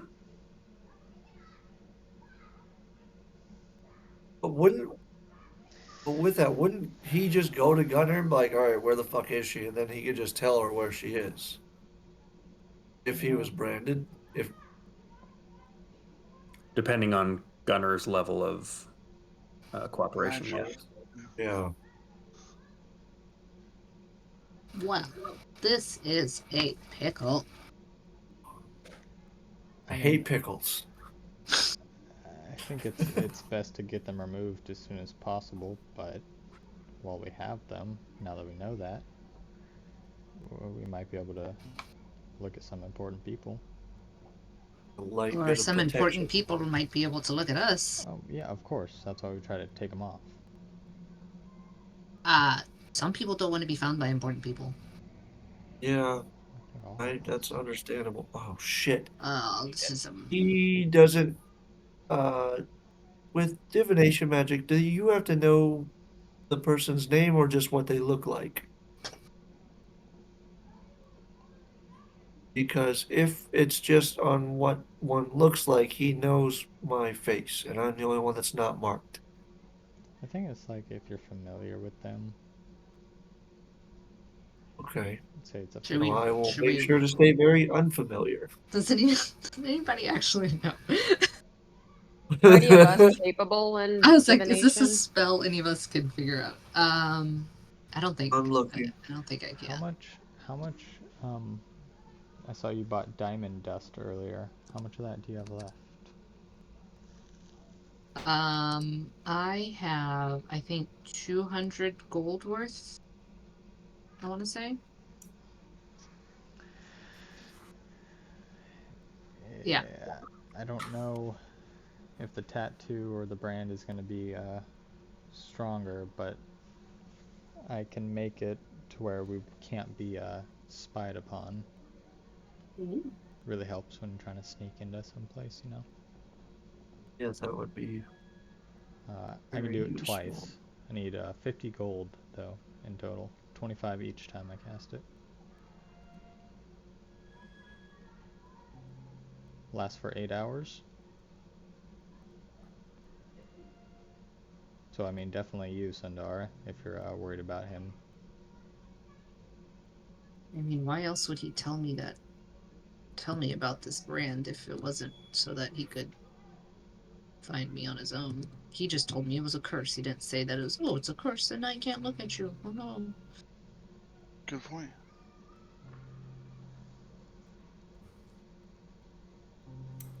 That's about all I can do to help it.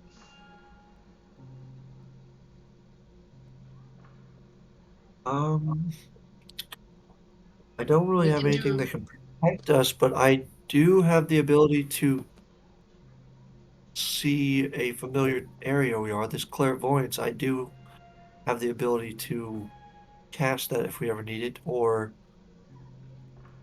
if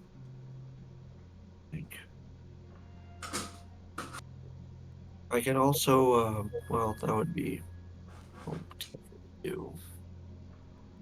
Yeah, I don't have anything to protect us from his sight if I remove these curses from you.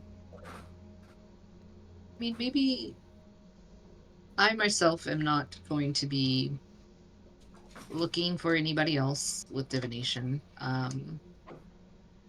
So maybe you all remove your brands and I just leave mine on for the time being for personal. You have to make sure that, Smart. yeah, that's a but risky one. then, yeah, but then Gunnar and other people could find you guys through me. Yeah, if they find someone that knows you, is familiar with you, then that could be a trap in itself. I will leave the decision to you all. We could use someone, well, if that wouldn't do us much good. I was thinking we could use someone as one of us as bait, and remove the curse. And if he or someone tracks you, then we know that would be his intention. But then how do we cancel that from then on? Well, I mean, if Gunnar wanted to find us at all, at any point, he knows where we all have been, every step of the Yeah. way. So if he is trying to come get us, then we're already screwed. But I don't. I honestly think Gunnar's he in this. may have. I would have thought he would have tried something by now, being that you have his ship. I don't doubt that he is Okay. brewing something. But we have a lot of things on our plate right now. Mhm. Yes. I don't think we need to worry Should about we- if he comes. We should definitely take Should off we the move- tattoos. Should we move to another port? I think we should move our boat as far away from the center of action as possible. But that's just my vote. I say we take tonight to think about it. If you want me to remove your curse, I can do that. I think we should make one more attempt at the Sea of Swords for their help, or some information, see what we can gather, and then be on our way. Mm, At least the first part. We do need Um, allies. This is the only town I know.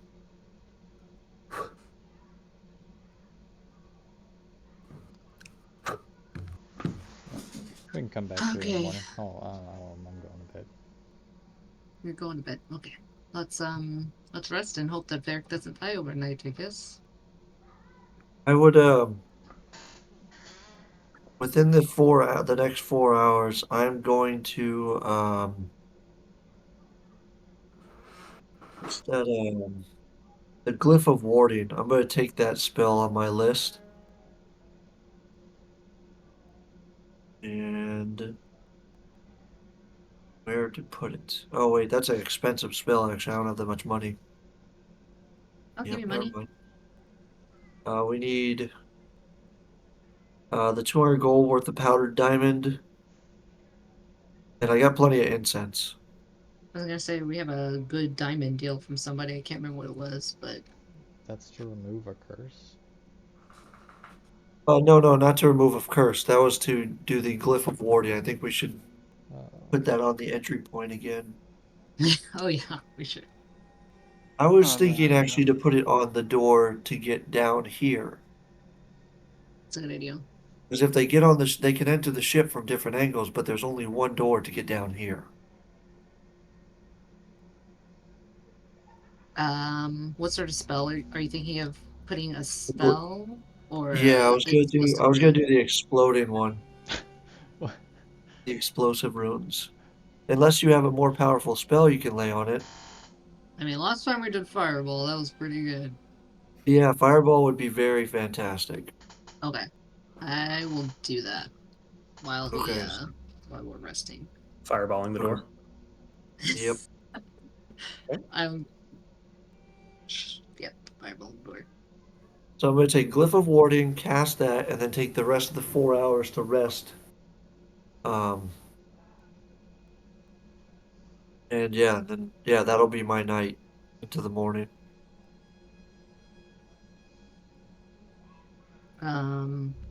There's two things I want to do overnight. One is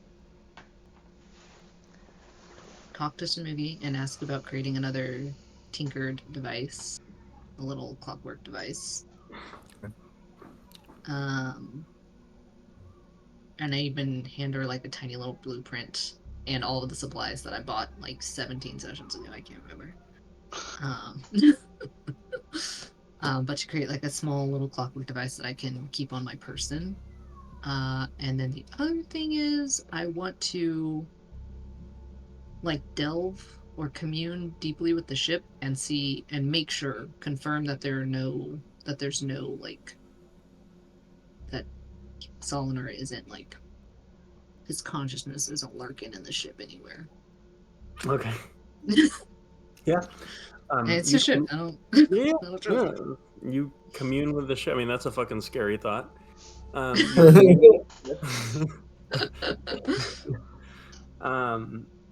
You definitely feel the peace that you are the only consciousness within this ship. I will say, after looking like from being within the hollow and mechanical mind, if you can call it that, of the Clockwork Sentinels,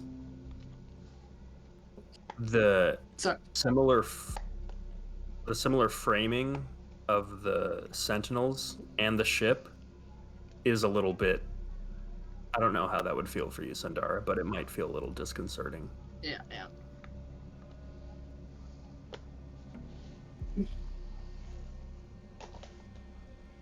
So everyone's taking a long rest. Yep. Okay.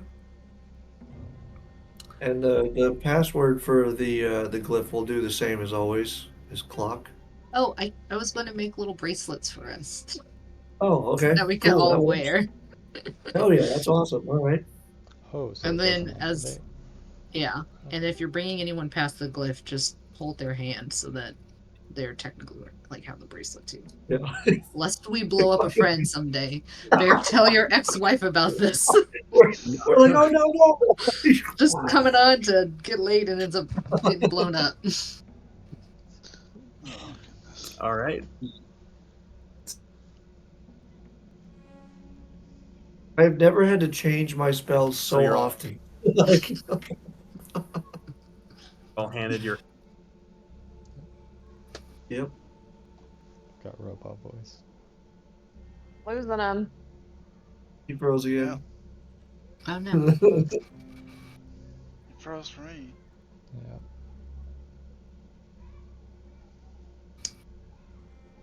What kind of device were you talking here? Just like a trap? No, it's just like a little bell that I would wear Mm.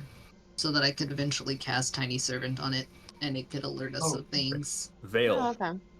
Yep. Cool. Yes. Yes. Oh no. You've been called upon. I know. While you're sleeping.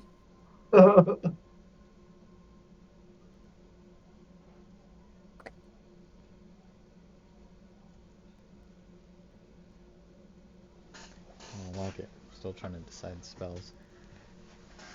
Okay, so that I just know. ate up. That just ate up all the diamond dust, right? Yep. Yeah, Hello? Okay. Hey, Yep, we got you. Yes. Jesus. I gotcha. All right.